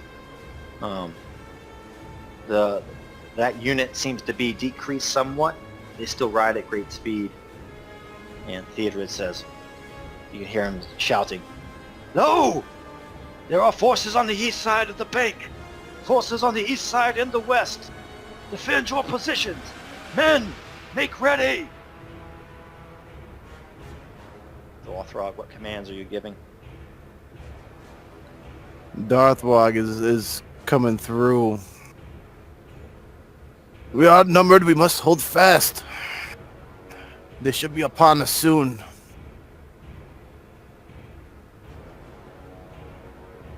And he'll look at Grimbrand as he's riding through. And on the other side of the river, you can see the units start to wheel kind of in formation. And on both sides of the river, you see basically these phalanxes of Uruk-hai start to march. And eventually they kind of just stop. And the snow is falling. Theoden's giving a riling speech to his men, riding back and forth.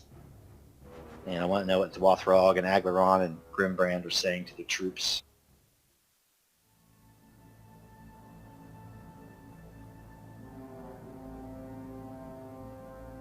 Darthwog gets to his horse, and this time he dismounts, leaving his...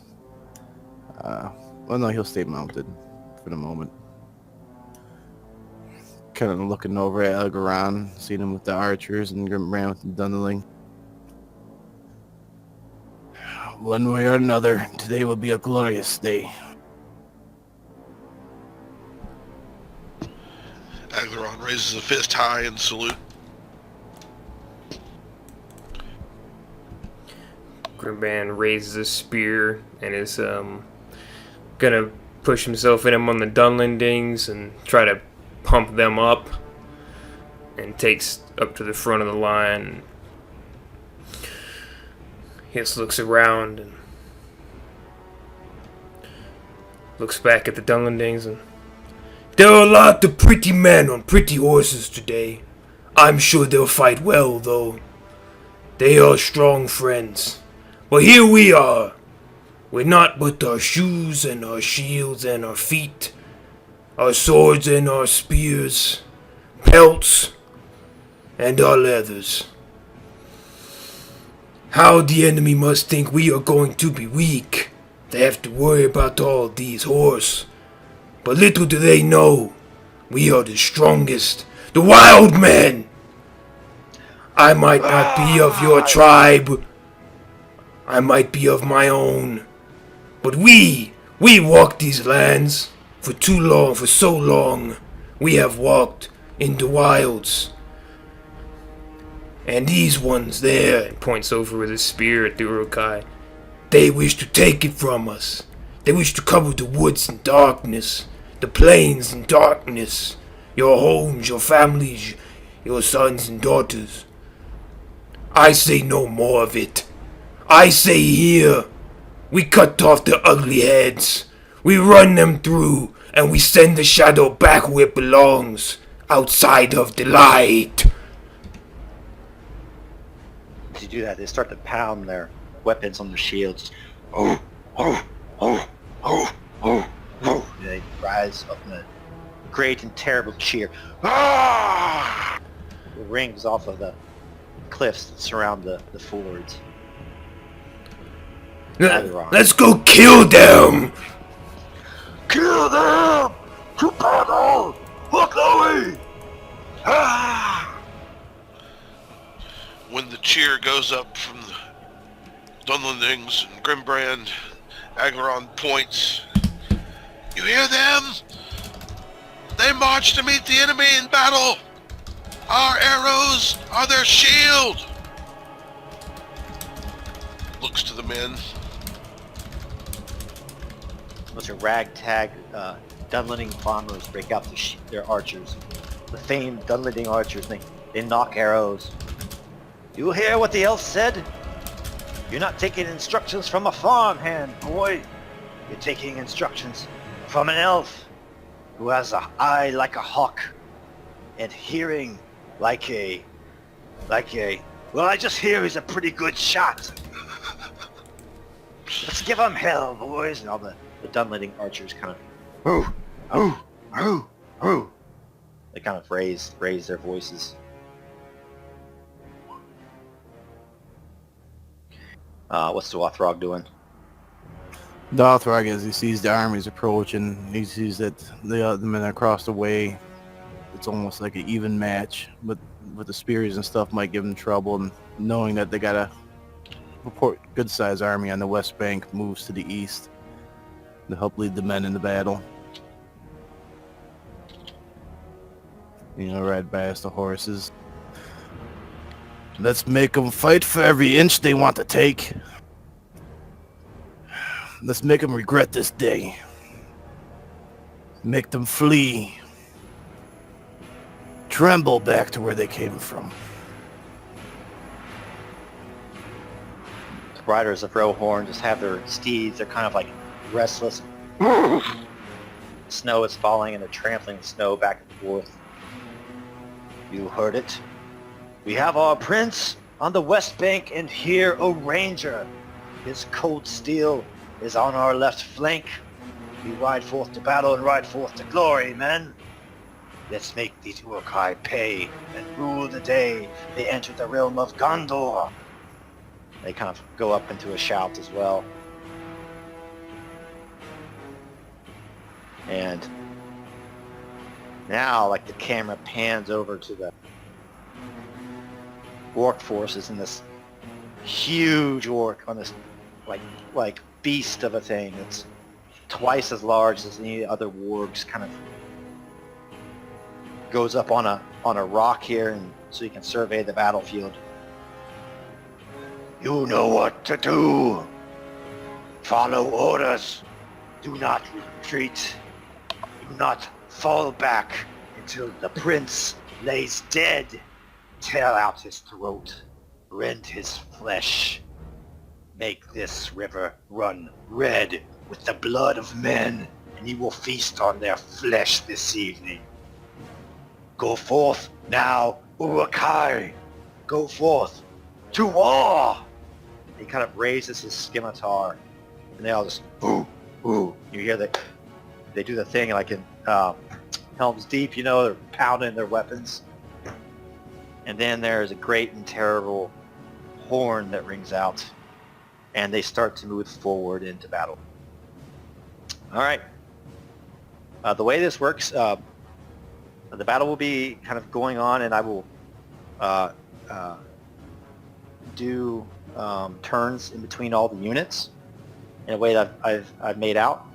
If you guys want to go forth and enter the fray yourselves, you're more than welcome to do so. In fact, it will probably turn the tide of battle. If you do that, I'm surprised you split up, but now that you've split up, you will face, you'll have to roll a D4, okay?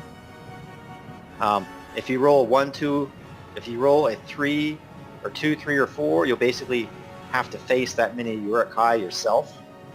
If you defeat them, there'll be a chance that the whole unit flees as they're demoralized. If you roll a 1, then you will face one of the Urukai champions one-on-one. Got it? Yes. Oh, goody. All right. Roll battle for advantage for your bonus die.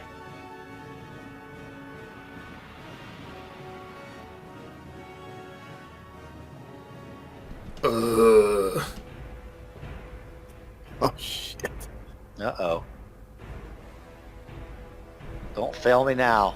Might not be a good one for the good side. We know what happened in the books. It was nice riding with all of you. That's not what you want to hear before the fight. All right. So yeah, Prince Theodred kind of falls back to an area where he can support the left flank of Dwathrog or the right flank of the Dunlandings and the Gondorians, and the Gondorians kind of position themselves as well. And I'll let you guys kind of give orders and go first.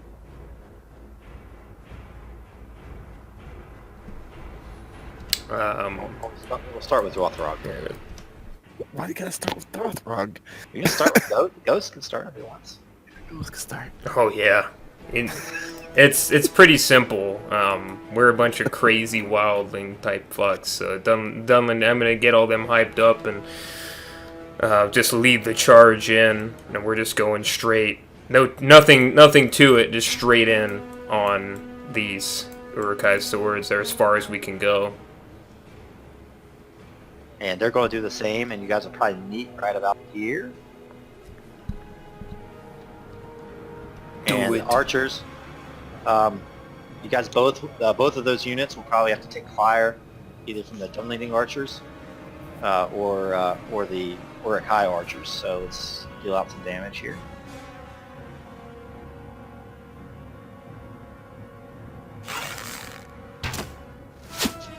Four. I don't know. Can you guys see the stats for the armies?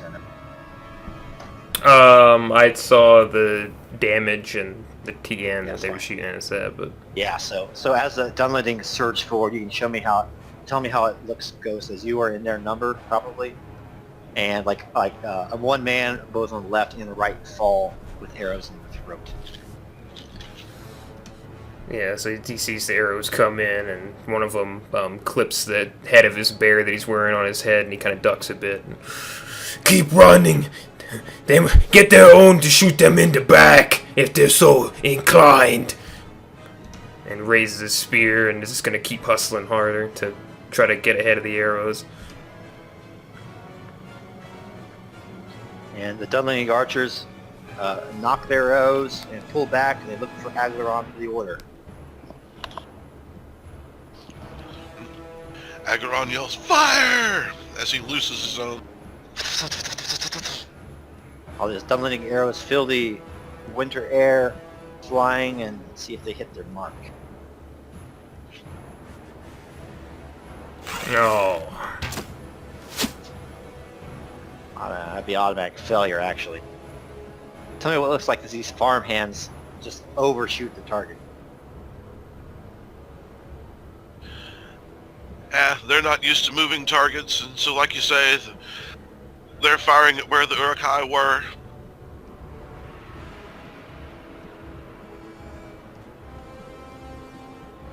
Alright. And the infantry forces attack each other. Ah! That's 10 damage on them. So that's like 20% casualties just in that first charge. What does that look like as a Dunlanding kind of charge into the Uruk-hai, just wildly? Yeah, so there's a lot of snarling and almost animalistic, really, as they all come barreling in, wearing various leathers and pelts, and Grimbrand would skewer one of the Uruk-hai and fling him over his shoulder, and then He just like goes flying into the rear ranks. and then just Yeah, the rest of the don't just butcher him. press through, swinging spears, swords, axes. A lot of it's axes. There's lots of axes in the Dunlanding army, weapon of choice.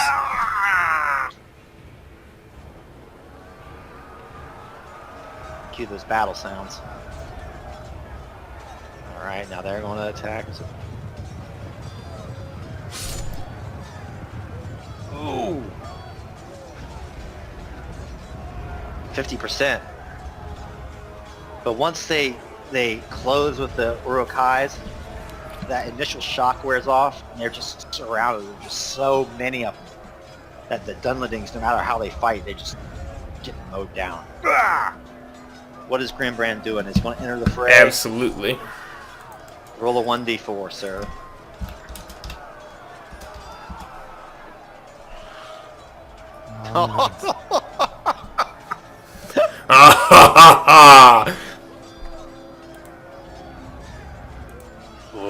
Uruk-hai champion.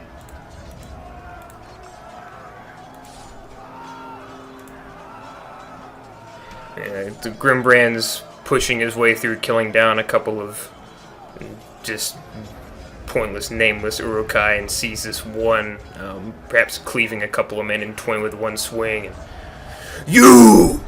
Face me! I will take your head! The camera just pans around, and you see this great bald beast take the heads of two men and just smash them together, and they burst like melons. Who is this little bear that comes before me? Grognak the Large? I will feast upon your entrails and use them as a string in my new horn bow. Come hither. You face Grimbrand the runner, Grognak. I am not a runner because I am a coward, but because I am quick, and I will run you through just the same. Grognak the Large. Alright, change his name there. Alright, roll battle.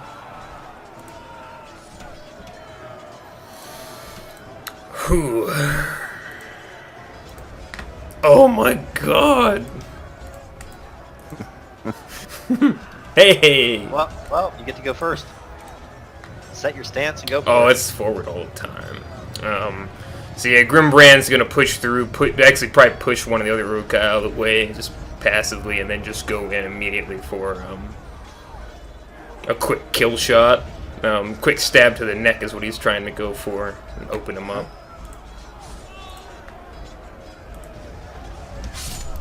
Edge. Oh! And a lot of damage. That's 16, and then edge. Somewhere in the distance, you hear an elf laugh.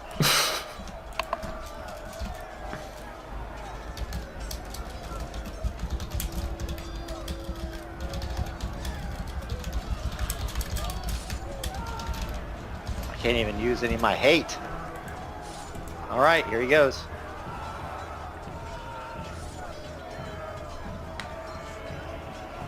Yeah, he passed. He passed, but he's hurt. What does that look like as this thing goes into his neck? You gotta grab the tip of your spear. Yeah, so grab the tip of the spear to force it in deeper, penetrate the thick orc neck as they all have, and just rips it away. almost like a blade through a neck rather than a spear. And he just kind of goes back on his haunches, looks for the next move as black gouts of blood spurt out everywhere.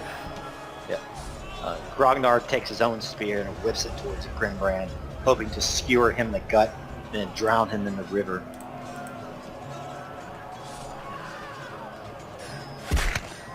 Ooh, that would hit. Great success, so that's 10 damage. And then I'm also going to spend a point of hate. Let's see. Reduce target's endurance by attribute level, so give yourself an extra 5 damage on Alright. top of that. Okay. He edged as well. You did? 9. 9? Oh shit, that spear is badass. Okay, roll it. No. You're wounded. Mark yourself wounded. And what's that look like as you guys are dueling in like this is not in the river, but maybe on like shore? Mhm. Like Robert Baratheon and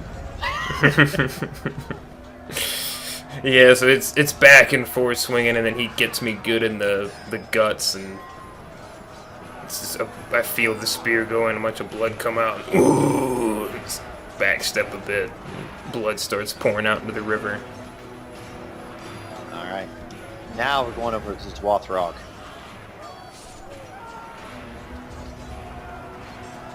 Dothrog, as the men are getting riled up and get done doing their thing, seeing the other banks start taking off, is gonna spur his horse and rear it, start charging forward, hoping the men follow him.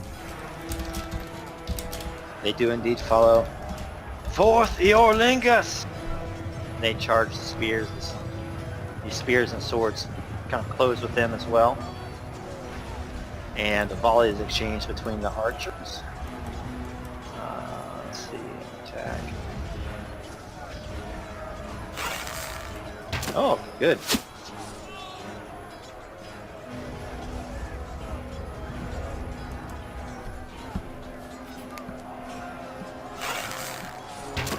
That's actually a miss.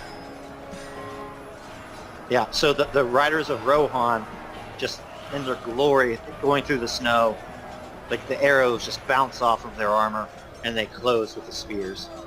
And we'll do the damage between the units here real quick. Ooh, that's automatic success.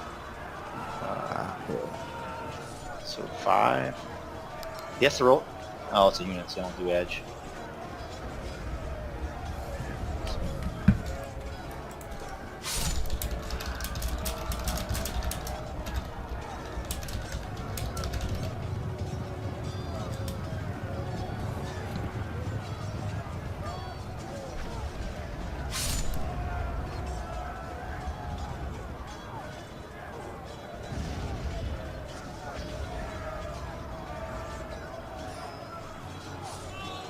Good guys do a lot more damage. It's a good news for you all.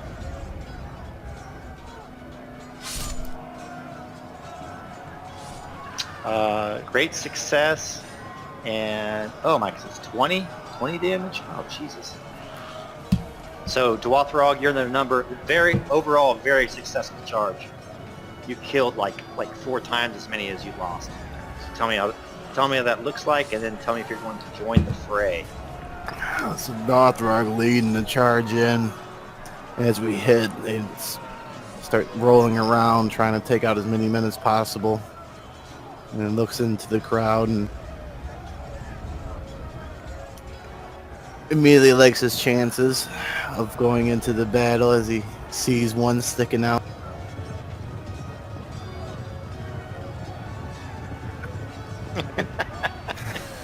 You have one of these bastards too?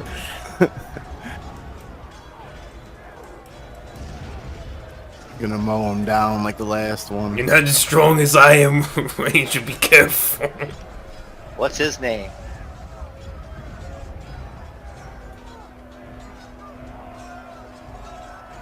his name. Lugnut. Lugnut Greenshanks. What? So you're on your horse though, right? Are you charging? Yeah, I'm charging. Okay, so I'm gonna let you go first. Charging. Make your checks. Or make your battle roll. Oh, you already did that. So make your charge. It should be 13. Doggog. Yeah, we'll be hoping.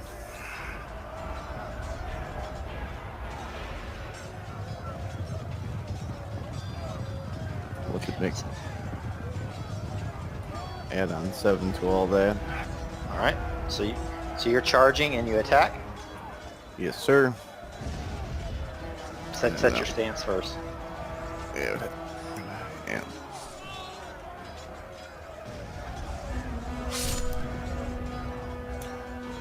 Damage would be 7. Damage would be 14 with edge, baby. Yeah, 14. And plus 4. 14. So 18. Yes. And he has to roll an edge. Doubled off for the edge fail. Come on. So how do I roll an edge? What's that? Okay, not happening. No. So you can ride on through, or you can just engage him. I'm gonna Wheel wheel around? around. Yeah. All right. Do a repeat. Yeah. So it's going to be 16 now. That's a miss. I threw at 13, so yeah, we got. You can hope it. Yeah, I'm gonna hope it. Take him, try to do as much damage as possible before I get killed.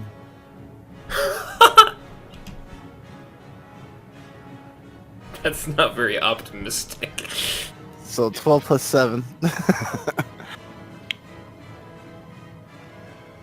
Oh, that passes it. Yeah, you had to get Yep. 16. So another 7 added on plus 4. So it'll be 12 damage total. Oh, so attack him. You're probably going to kill him. Oh, he already attacked. Yeah, that was it right there. Oh, that's Oh, so you rolled your athletics again? Oh, I think you rolled your attack before you rolled your athletics. Yeah. Oh, So you yep, have to hang roll on. with 16 athletics. Ooh. Yes, I did.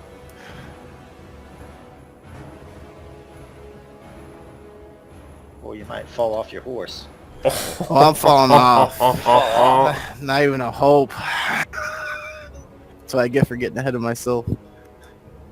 So you didn't roll an eye, but you fall off your horse. That's 4 endurance loss. So give yourself damage 4. You fall off your horse as you're riding past the Lugnut, and he just like picks you up by the throat.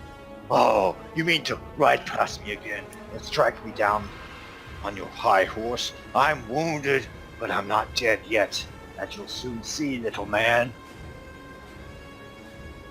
Roll battle. Alright. Let's watch this go downhill. Come on. So optimistic. He's already weary. Oh, What? he's already wary.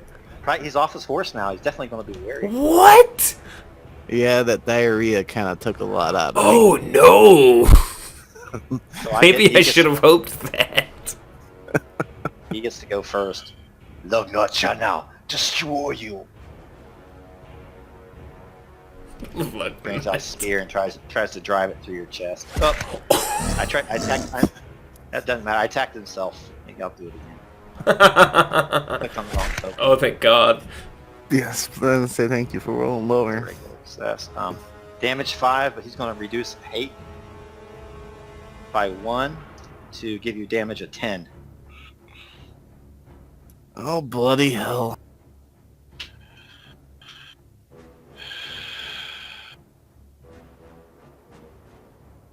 There we go. Now it's your turn. Oh boy. Alright.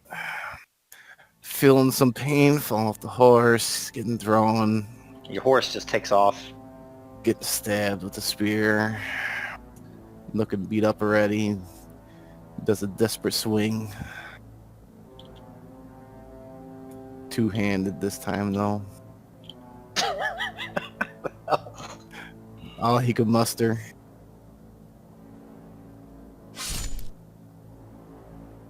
Miss. You're going to die here with the rest of your brethren. Well, with my, if I hoped it would be athletics, right? Hope for a hit is... No, it's... What would be my hope? Oh, for your sword? Yeah, if I make that That's a hit. body, I think, right? I think I'm gonna have to look. I Yeah, think that's it's what I meant. body. Yeah, Body. so Yeah, You'd have to make I'm a not hoping. 13. make yeah it you can hit. hope. You can hope and make it hit Yeah, without killing. I'm Hey! doing it. He's talking smack. What does it look like as he's about to finish you off? He thinks. And you're like on the ground, right? You fell off your. Stab him in the mouth. Yeah. Well, as Dothrog gets up after getting stabbed and the orc is rambling, Dothrog, not in the mood for light banter, sees his mouth open and immediately sticks his sword into it and pulls it back and gives him a kick to the ground. He falls on top of you. The black ichor just. And he looks around, waiting to see what's next. He just gets trampled underneath the rest of the soldiers as this battle is just kind of continuing on around you. All right, Aglaron, you gonna take like any individual actions, or still hang back with your archers?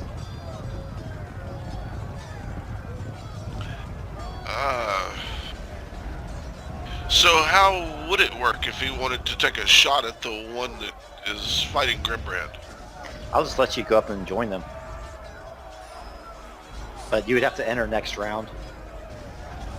Okay.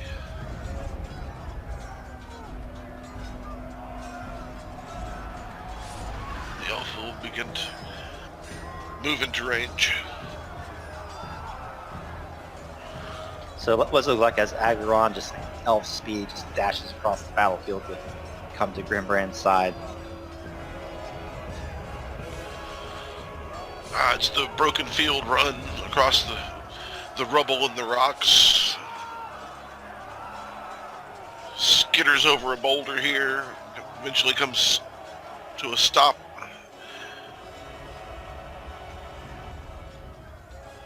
Sights the foul beast. Knocks an arrow, draws, carefully begins to aim. Next round, you'll be able to make it happen. All right. So at this point, also, the Gondorian cavalry and Theodred's company kind of enter the fray, and Theodred rides with his warriors up on this unit's flank and attacks them.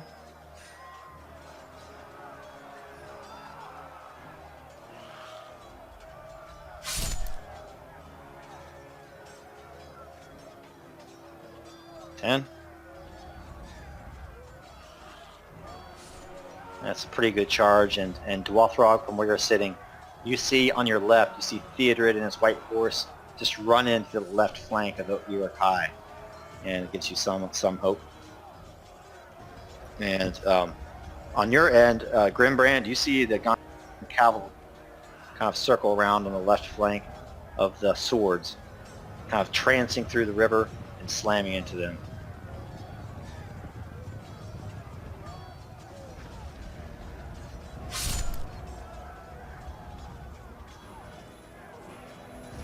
Getting whittled down.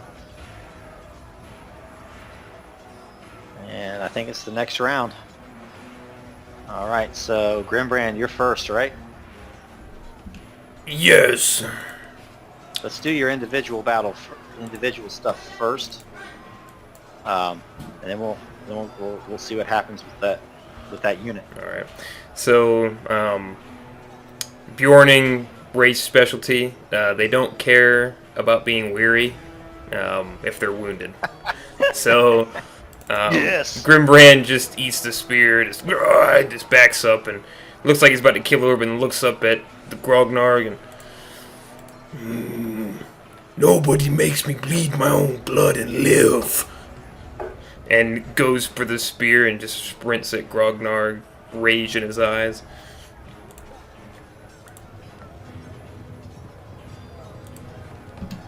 Oh boy, I will probably hope that. Yeah, I'm gonna hope that.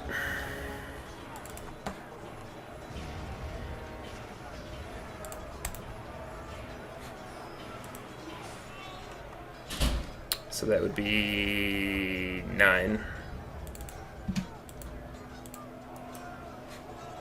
9 damage? Yep. What's it look like as Grognarg large meets his end? So I go in high like I did last time, but it's a feint, and I twist the spear down, get him through the leg, get him to one knee, and then just headbutt his head as hard as I possibly can, break his skull. Just cracks open and just like black ichor flows out of it. Whoop! Screams as loud as he can.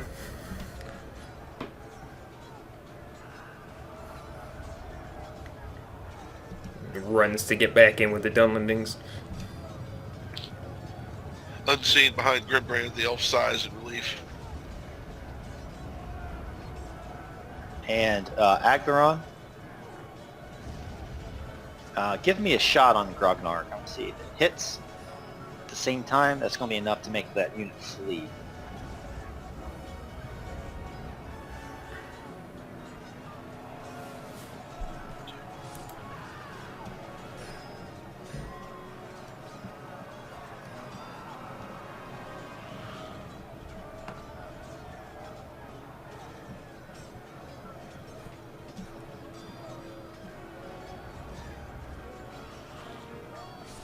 Let's try this again.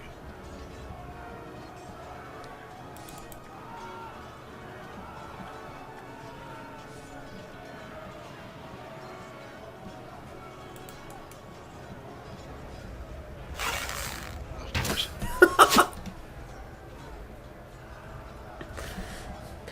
Never change. They don't miss. They don't miss, but about a third of their number, as they see Grognarg go down, about a third of their number just takes just turns tail and flees. And again, they can't just run away. Hang on, we're forgetting something. Oh, we are. Oh, he's got the. I think he has the reroll. Oh no, it's just an extra die. Oh. That's not gonna be enough anyway. Uh, Never mind. It'd be not enough if you hope it as well. No, His that's roll true. is 6. It's fine. His roll is 6.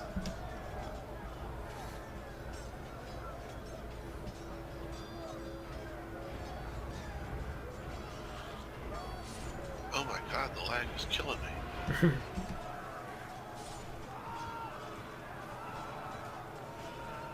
Did you roll the freaking die? You don't want to hope that. Yeah, okay, never mind. So yeah, about a third of their men flee, but they're just gobbled up by the war riders that kind of make their way through the archers and superimpose themselves on this battle here. But Grognard the Large is not so large, not so in charge. And I think we're over to Dwathrog, right? Or we have to do the army attacks next. So attack. Automatic? Oh no. Fail. No, not what you want Fail. to see, but better than them getting it.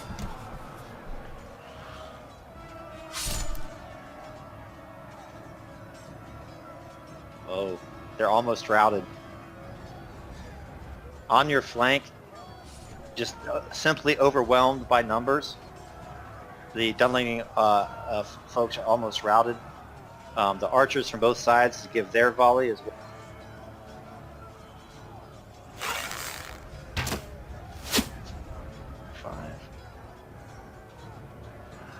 This might be it for the orchard art for the Dunlendings. Not this day!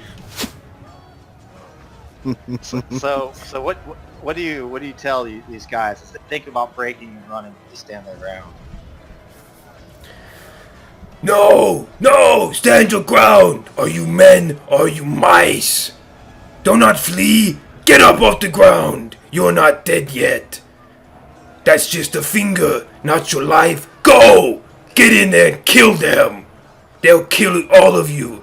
They'll kill your families. Get in there and fight! I am with you. For the bear! And they just kind of surge forward and continue to stand their ground. Alright, going over to Wathrog. You killed your guy, right? Affirmative. Okay. Going to give me just a 1d4.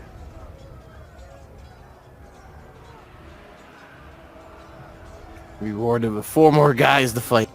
No, this is... Nope, they don't rout. But the Lugnuts unit that he came from, they have about half of their men, half of the orcs just turn and start to run into the hills. And that again prompts the wargs to kind of come forward and start to gobble them up as they flee. So what are you telling your men to do? Continue to fight? Well, I'm assuming they're still running around charging and stuff. Yep. Yeah, they're kind of engaged, so. Yeah, Dothrog's going to lead by example and continue fighting in the fray on foot. Okay. I'm going to do the melee attacks, then the ranged attacks, and then if you want to enter the fray again, you can do so. Okay? I'll think about it. We'll say good guys go first. So that damage 10. That's enough to break them. The swords rout. They start to run into the hills. And they are gone.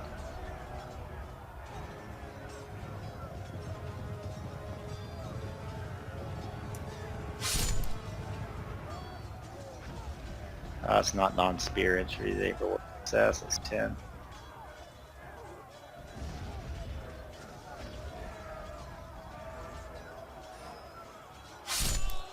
Ooh. 8.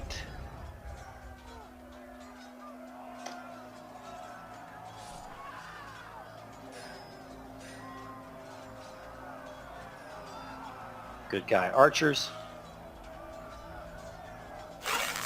Great success.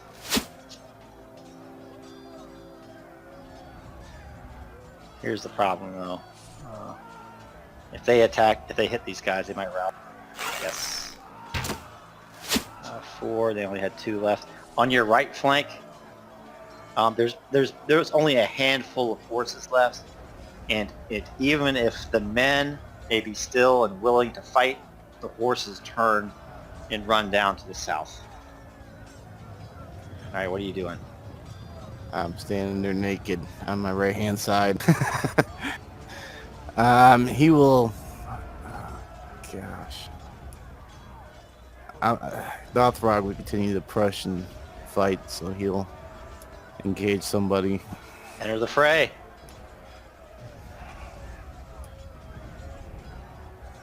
D4. This is going to be the bad one. Oh, not too bad. No, that's the best you can get.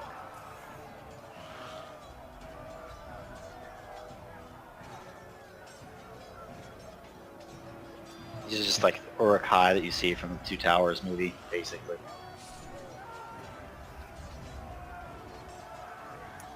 Dothrog seeing him.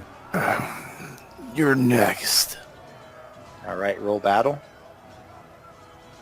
Here comes the bad stuff.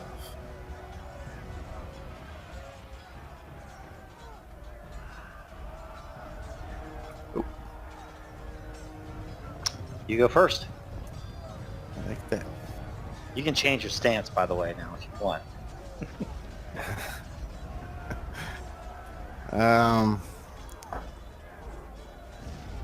We'll push on forward. Do or die now. One whole unit's wiped out. No. Rewarded. The absolute legend. Automatic, great success. You kill one of them outright. Nice. So as he sees the two of them approaching, Dalthrog looks to one to the left and sees a bit of uneasiness in him, making him instant prey. Goes and swoops and hits his leg, and as it flies off, turns around, does another swing, and cleaving his head off. And he points the sword at the other one.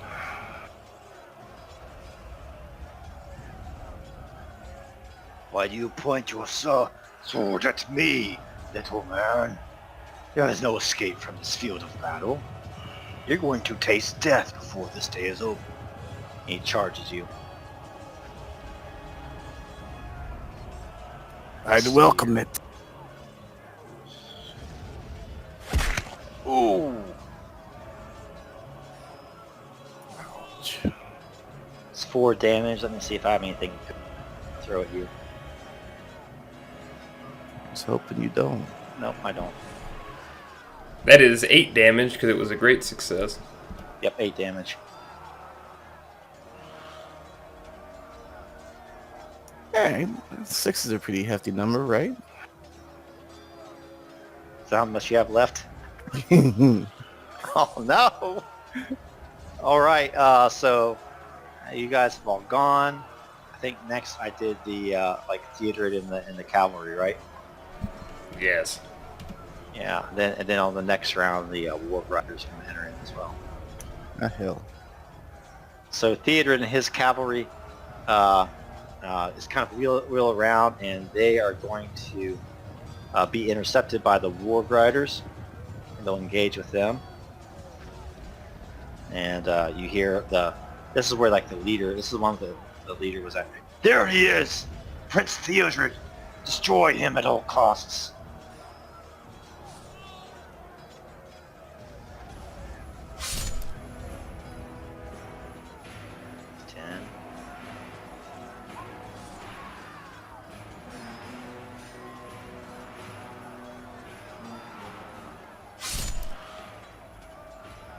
Non-spear infantry, nope. Success. So damage of 5.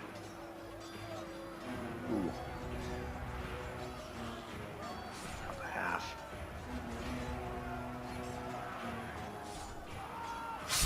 The Gondorians continue on the flank of the swords here. Damage of 10.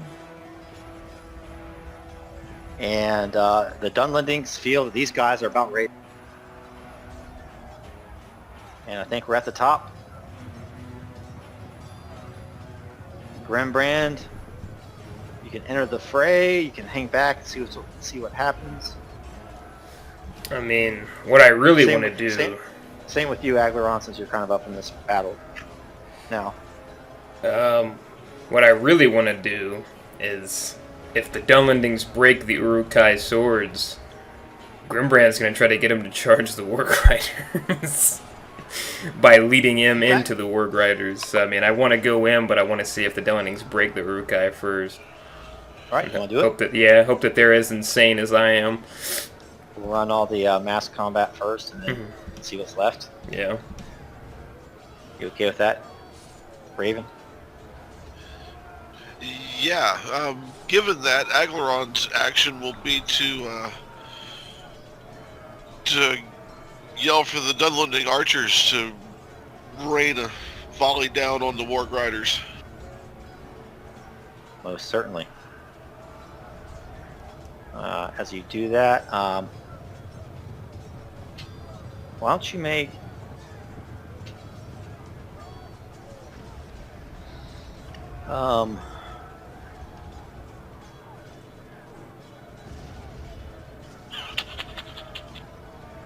why don't you make me a battle roll? That will let them actually go first instead of having the melee go first. At 14.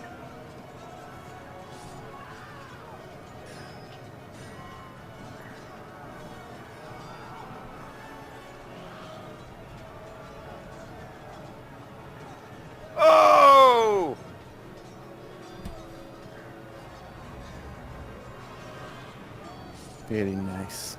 Archers go first.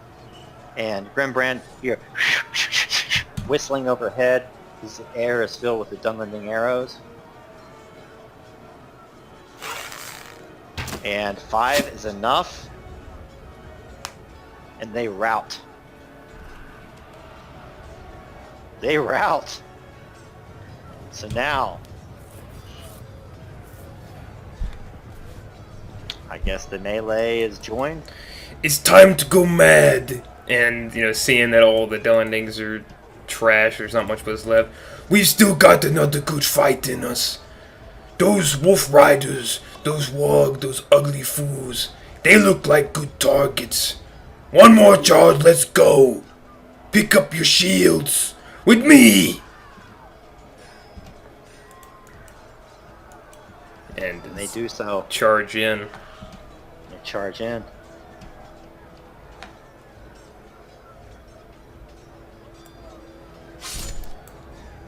Oh! I would use my hope if I could to make If that you want to succeed. use your hope on this turn, you can't use hope for yourself. But if you kind of want to like join them and not call anybody out, Oh no, I gotta call people out. Never mind.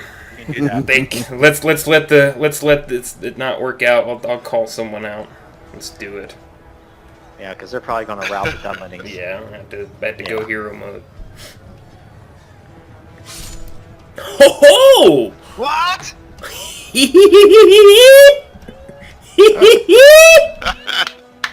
Even if we say they're non-spear, well, non-spear. Wouldn't do it. Still wouldn't- Yeah, we're axe still wouldn't do infantry. Oh my God! All right. Well, the archers, they're archers. So.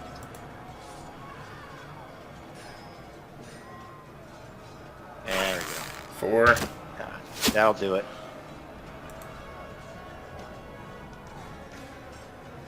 They're almost all dead. So what's left? You don't blame them. It's certain death. They're being surrounded by a bunch of ravenous wolves, basically. Although one man stands tall. Yeah, there will not be any running from the proud bear man. I'm going straight into it. Okay, and you're with Agleron now too, or is he still with you? I think Agleron's not charging. No, but he can still support. Yeah, you. yeah. It just changes. It's basically going to be a 1d4 in an automatic champion, or just a 1d4 and see where you roll, see where you end up. Okay, well. Oh, there's still this Gondorian cavalry There you unit go. too. They could- Yeah. We'll see what happens. So 2, it's not bad.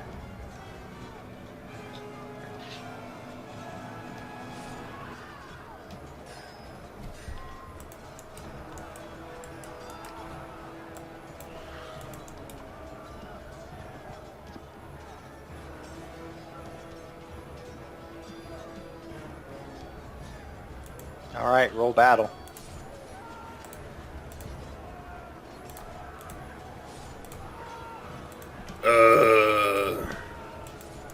Hey! You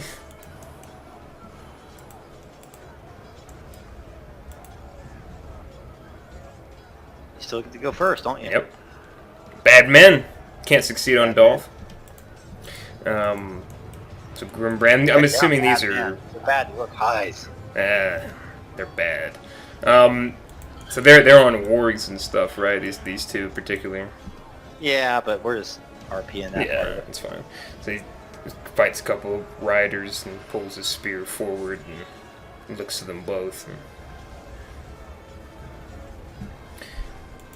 He rushes over to one that maybe rears up a bit too much and goes to gut him. Maybe this one. Edge. Dolphin Edge. Mm-hmm. Damage 9. Let's see what he does for protection. It's a dead one. He's dead. Stick him through the neck and drag him off his warg. Oh, I see here you can skewer my brain like that. It's not going to be so easy to do with me, Bear Man. I'm going to take you to the forest and have my way with you. And he attacks.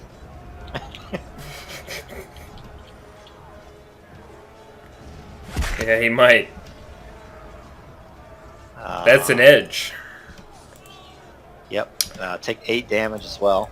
I could be dead. You're already wounded, Yeah. right? No. Oh, at least fall unconscious. And roll protection. Hope for the mighty Adolf.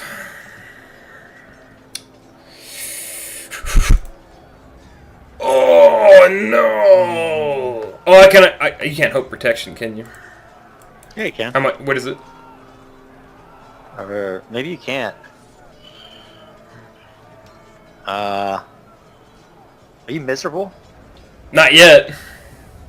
I will be after this, if I can hope it. I think this might be the one of the rare times I actually pull up the book. I'll probably just, it might be on Google. That's probably a pretty All right, let's do it. Pray for body. What's the one ring. And how do you gain miserable? You are even with your shadow. As far as hope? hope, yeah. So I will be, if I spend the hope here, I'll be even with my shadow, but I will still be alive. Yeah. And going mad in the middle of a fight doesn't seem too bad, to be honest. No, not at all. Just means I might kill a couple Rohirrim, but... It's not called protection is the thing. Let me, that's just kind of what I call it. It's actually called a...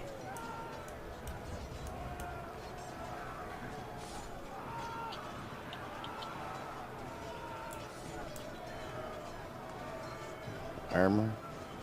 Yeah, it's armor. I know, but I don't know what's called, like the...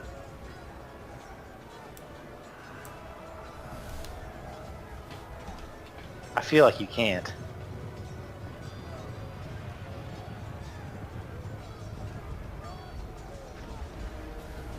No, I don't think you can. I feel like in chapter 1 I looked it up. Like, I was letting you guys do it, but you can't. Then I go to sleep. I feel like, let me see, I just want to make sure. I'm gonna have to actually open up the PDF, I guess.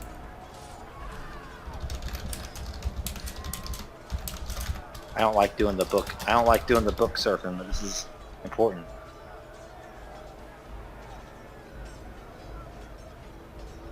Okay.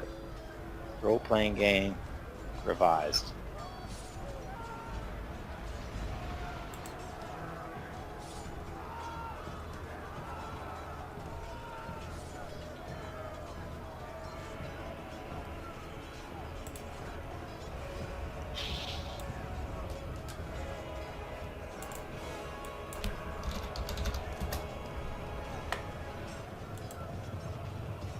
If anybody else can find it.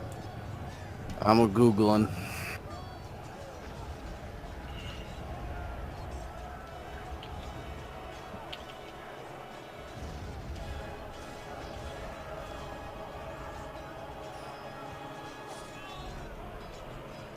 I think there's a section that talks about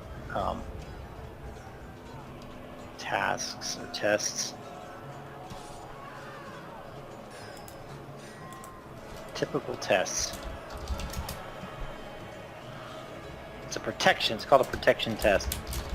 Caused by piercing blow, the TN is equal to the injury of the weapon that hit. Pain is wounded. Oh, yes. Body. You use body. We use it.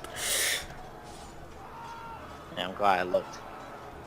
Instead of going off my feeble memory. That would give me a 16. I'm in very rough shape, but not dead. You're in rough shape, but he does not have you by the... just yet. Not by the beard. So Aglaron, are you... what are you doing now? I suppose I am trying to shoot the one that is attempting to molest Grimbrand. Jeez. Let it be so.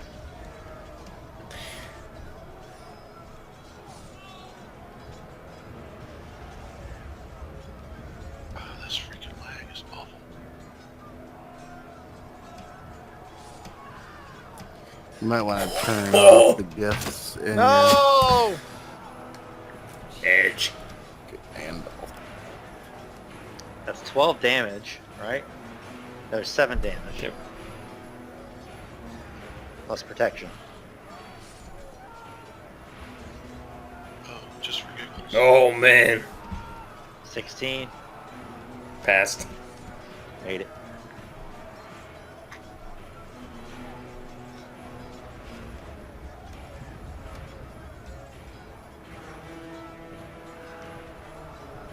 Another 10 more.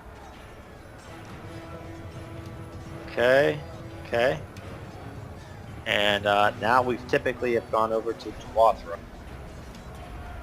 Okay. So I'm engaging with this guy here. Same battle order? Yeah, you get to go first, right? Yeah. Still in forward? Still in forward. 6 hit points left. It's do or die. Dothrog, after hearing him cackle and stab him.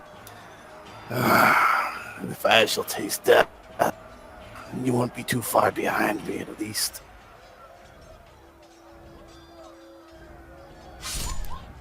Oh, And I will hope it.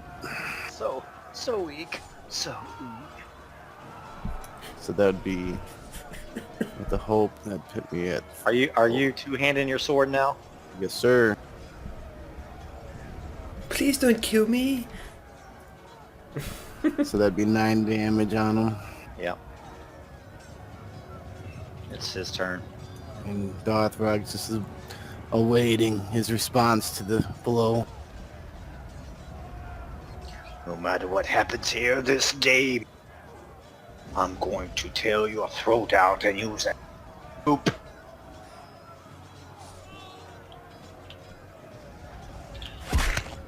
Oh. It's only 4 though.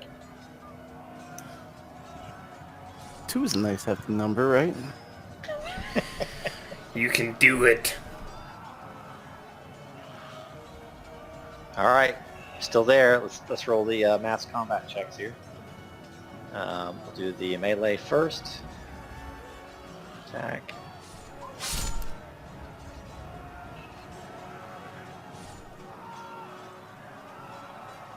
Is spear in infantry, so they don't get the bonus. Success, you get 10 damage though. Oh, they rout. They rout, leaving you on the field just with a single Urukai, Dwathrog.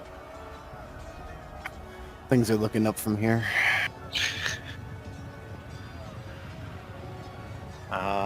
And then the Riders of Rohan, these wargs want to attack each other. Great success! Ooh. Oh, this is gonna get close! This is gonna get so close! Do it, Theodred. Do it. Oh no. Oh no. They rout. Theodred's horses would not totally rout. So, as in the books, he makes a fighting retreat to the island here. And we're going to pop out one of these guys and see how long Theodred lasts.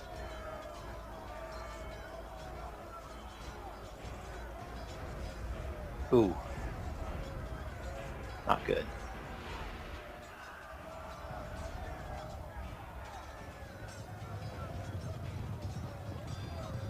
Oh.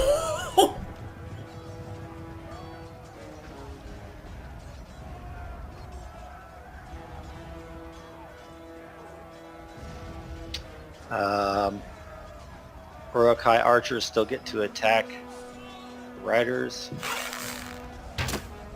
Jesus. Great success. 8. They are not dead yet, but they are flailing around. They're going to move forward slowly, greatly diminish the numbers. Greatly diminish the numbers. But once they close with the archers, it's not going to be good. Okay, we got to run the the battle here in the middle. Theater is going to go first.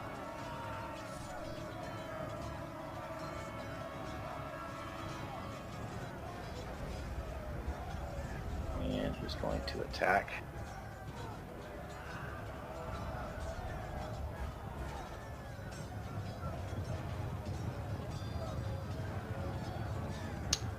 He's going to put himself in open stance. He's fighting a little bit cautiously.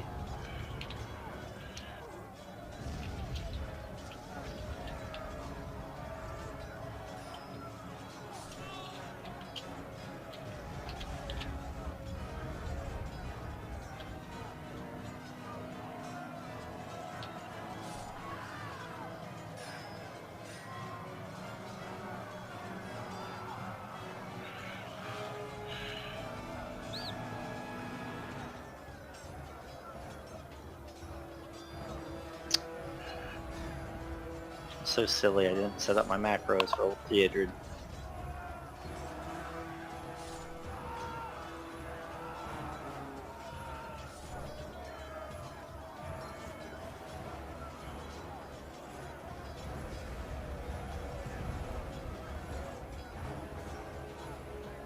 .24 would hit that guy anyhow, so.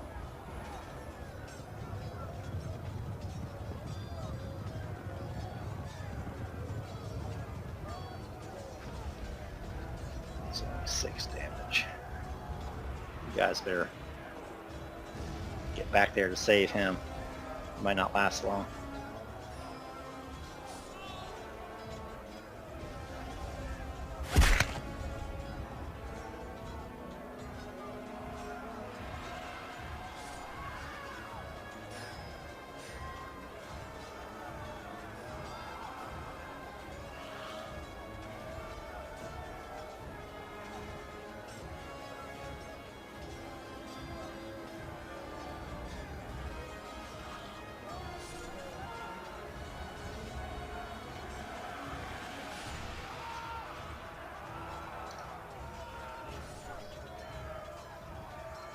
Alright. Uh-oh. That's an edge.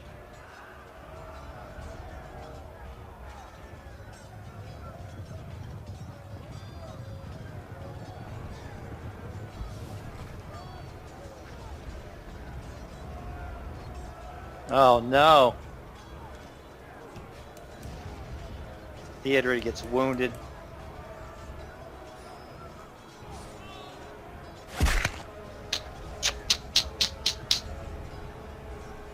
David only has a TN of 14? Oh my. Things are going slow. Well, it's he's open, which is 9 plus 5 is 14. Yeah.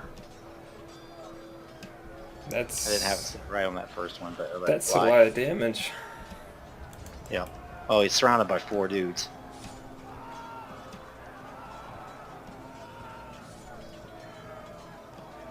Okay.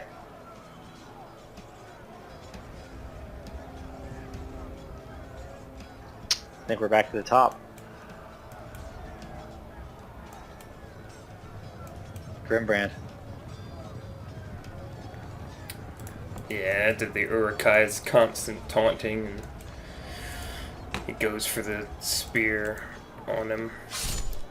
And that's a 9 and an edge.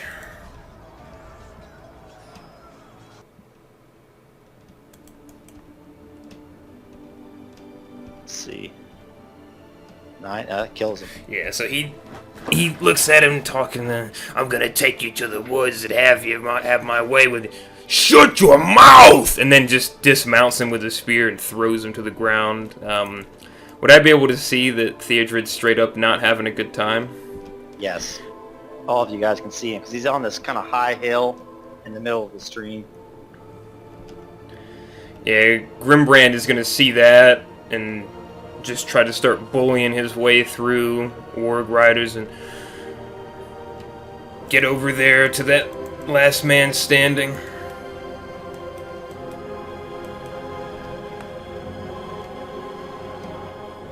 All right, Aglaron, what are you doing?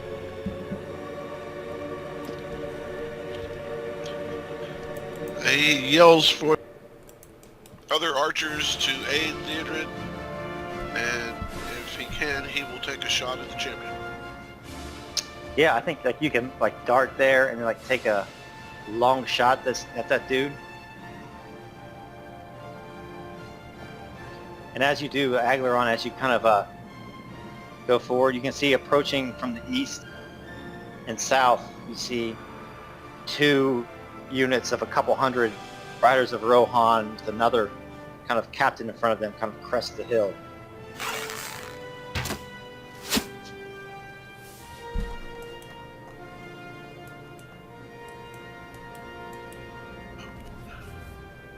Led by Elfhelm. Okay. You hit. It's a normal success, right? Right, one more die coming, eventually. Yeah, baby. Come on. Tangmore!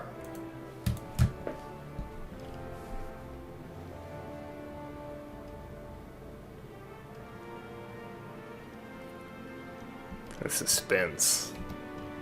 Right. Oh! Oh, I killed him! He's down! Outstanding. What does it look like as you dart across the stream?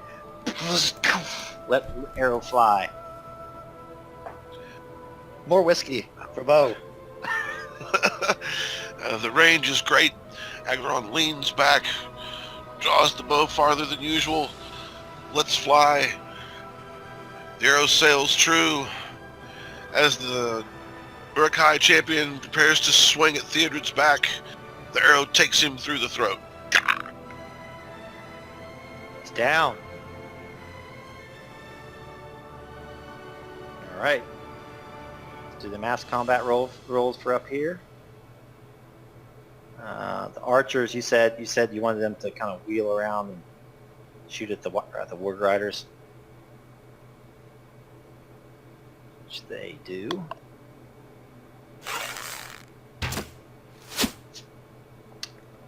Great success. Actually, that routs them. They start limping off back into the snow, up into the hills. And these archers, or these Warg Riders, kind of engage with the Gondorians. Tangmore? Yes, success. So 10.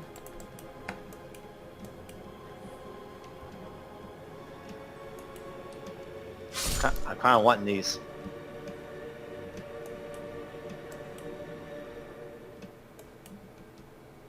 I want these Gondorians to hold the line. But I think after this archer attack, they'll probably be dead. Oh no! Greatly diminished, but they have one hit point left. Gondor stands proud. Gondor stands proud. They get pushed back into the stream, and like to your left, Grimbrand and Aglaron, as you run across the stream, there's this like battle between these horses. They're neighing and like these wargs just snapping at them. It's insane. It's insane. Dwathrog, you're up now. Dothrog not saying anything is going to smile, embracing what would be next. Take another swing.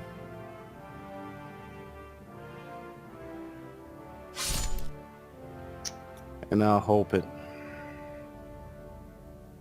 Give me the hope. That would be 9 damage. Yes, sir. More than that. That's 16. Oh, yeah. 16. 16. Tell me what it looks like.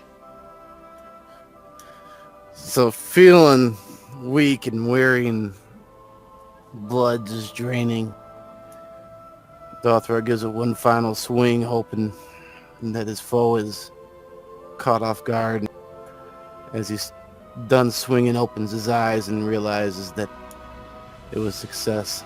He was caught off guard. And he's dead at his feet. Turning towards the fray on the hill, Darthwalk starts trying to scramble that way, slipping and falling. I'll let you move there. Or let me. Yeah, I don't know if I want to actually move there, but okay. Yeah, you can get there like by the time of the next turn. All right, so I'll split the distance.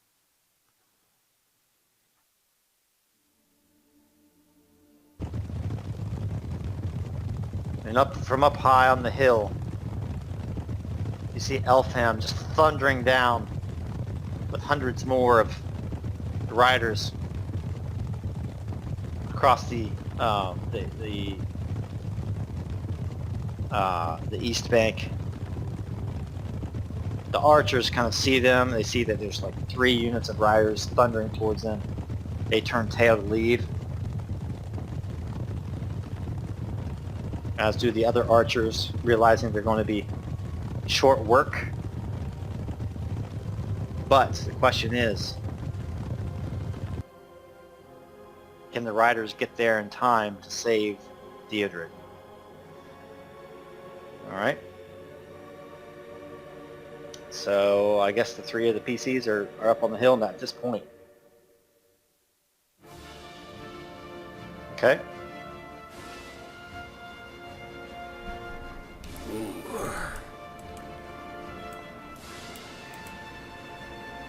Yep. There's only 3 of them left.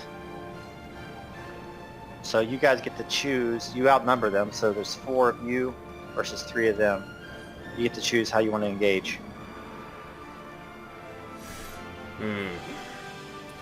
Darthwalk would keep us forward and go on in and charge. Can you take one of them? Protect the prince. Yeah, and for that, Grimbrand is going to try to take 2. He's going to try to superimpose himself between Theodred and the others. I can't take 2 in this instance. One has What to if be I probably- awe them? Okay. 16. Aww. Oh!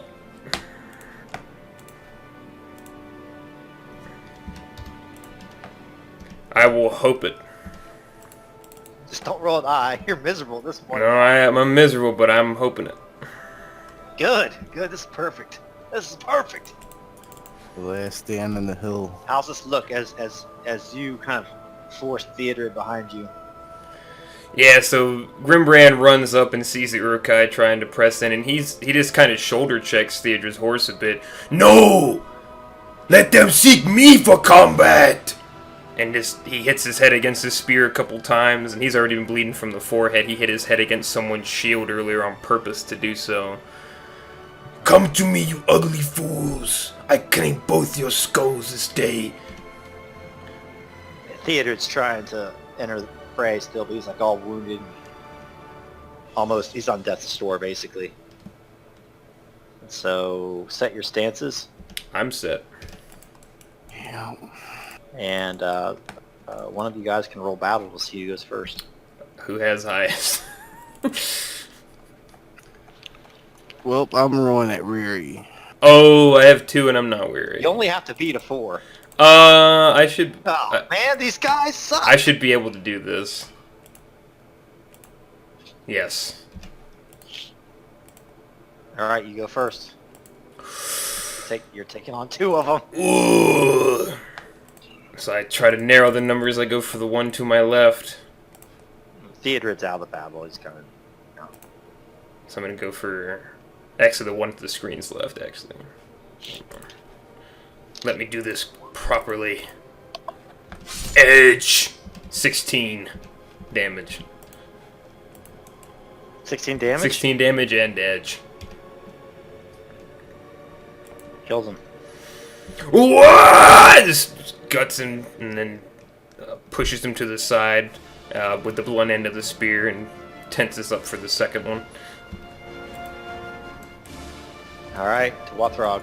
Dothrog shambles past the prince and engages the one, weary and dirty and bloody, still being relentless.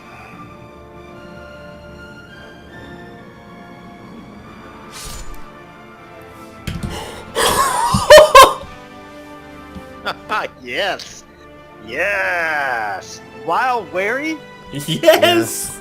That's 21 damage. No, that's 20. If it's 9, it's 23. 14 plus 9, it's 23 damage. You kill him. What happens there, son? So, Yeah! seeing the Dun dun. engaging the orc and the orc coming upon him, Dothrog throws his might into the sword blow, piercing his chest. He kind of pulls it out and kind of amazed in himself because he's so weak right now. That's awesome. One more to go. Alright, and this, Agron still gets to go. Not wanting to steal any of the bear man's glory, but not wanting the bear man to come in any harm, Agron fires at the remaining ones. And misses. But he'll hope that. That'll give him 12 damage. Don't! What's it look like? This giant arrow just pierces this guy's chainmail. He's raising his arm to swing. It takes him under the arm, into his vitals. He slumps to the ground.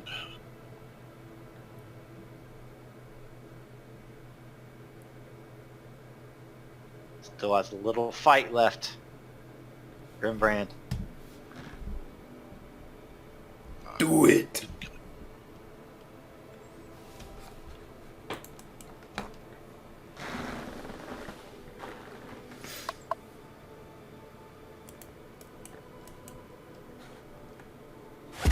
Not today.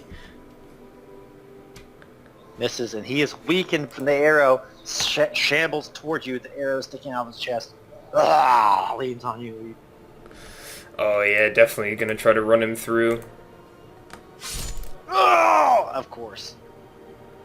Yeah, so Grimbrand batters his sword away, and then actually puts the Urukai's head under his armpit and just lifts up and then drops his body in the river.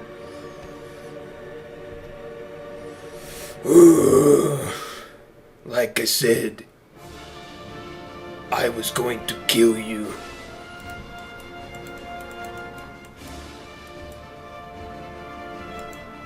That happens. You kill last settlement.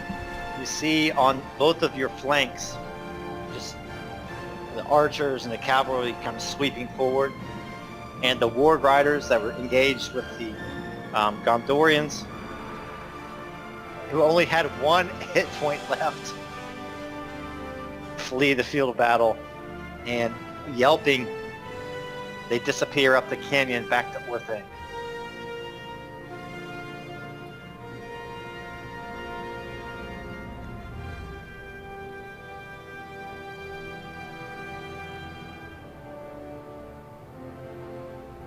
And the music is perfect. As the battle is done, Theodred kind of staggers. First comes to Aglaron. I thank you, elf, ranger, Aglaron kind of steadies him. for all you've done. Dothrog puts a sword in the ground, kind of leans on it. You stood proud today. And looks over at Grimbrand, gives him a smirk.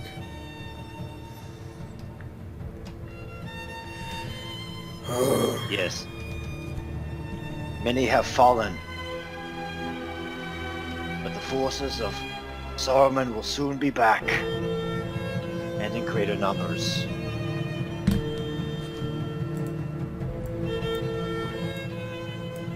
Yeah, we must rally. We must stop them.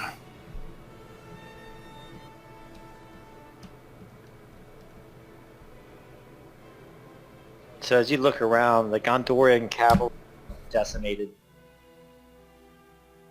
There's just dead horses everywhere.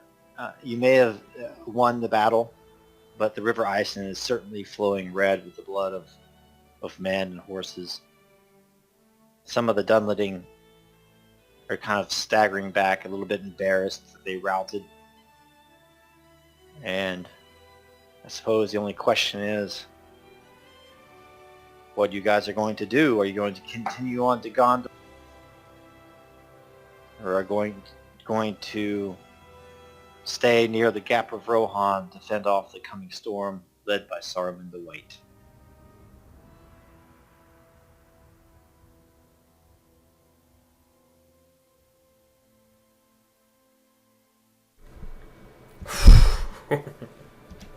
Well, I mean, first off is recovering. So this ends this book, so you will have a lot of time to think about it if you want to continue. And I think we'll end it there. Awesome. Alright, thanks for another great book, guys. All right. Thank you. And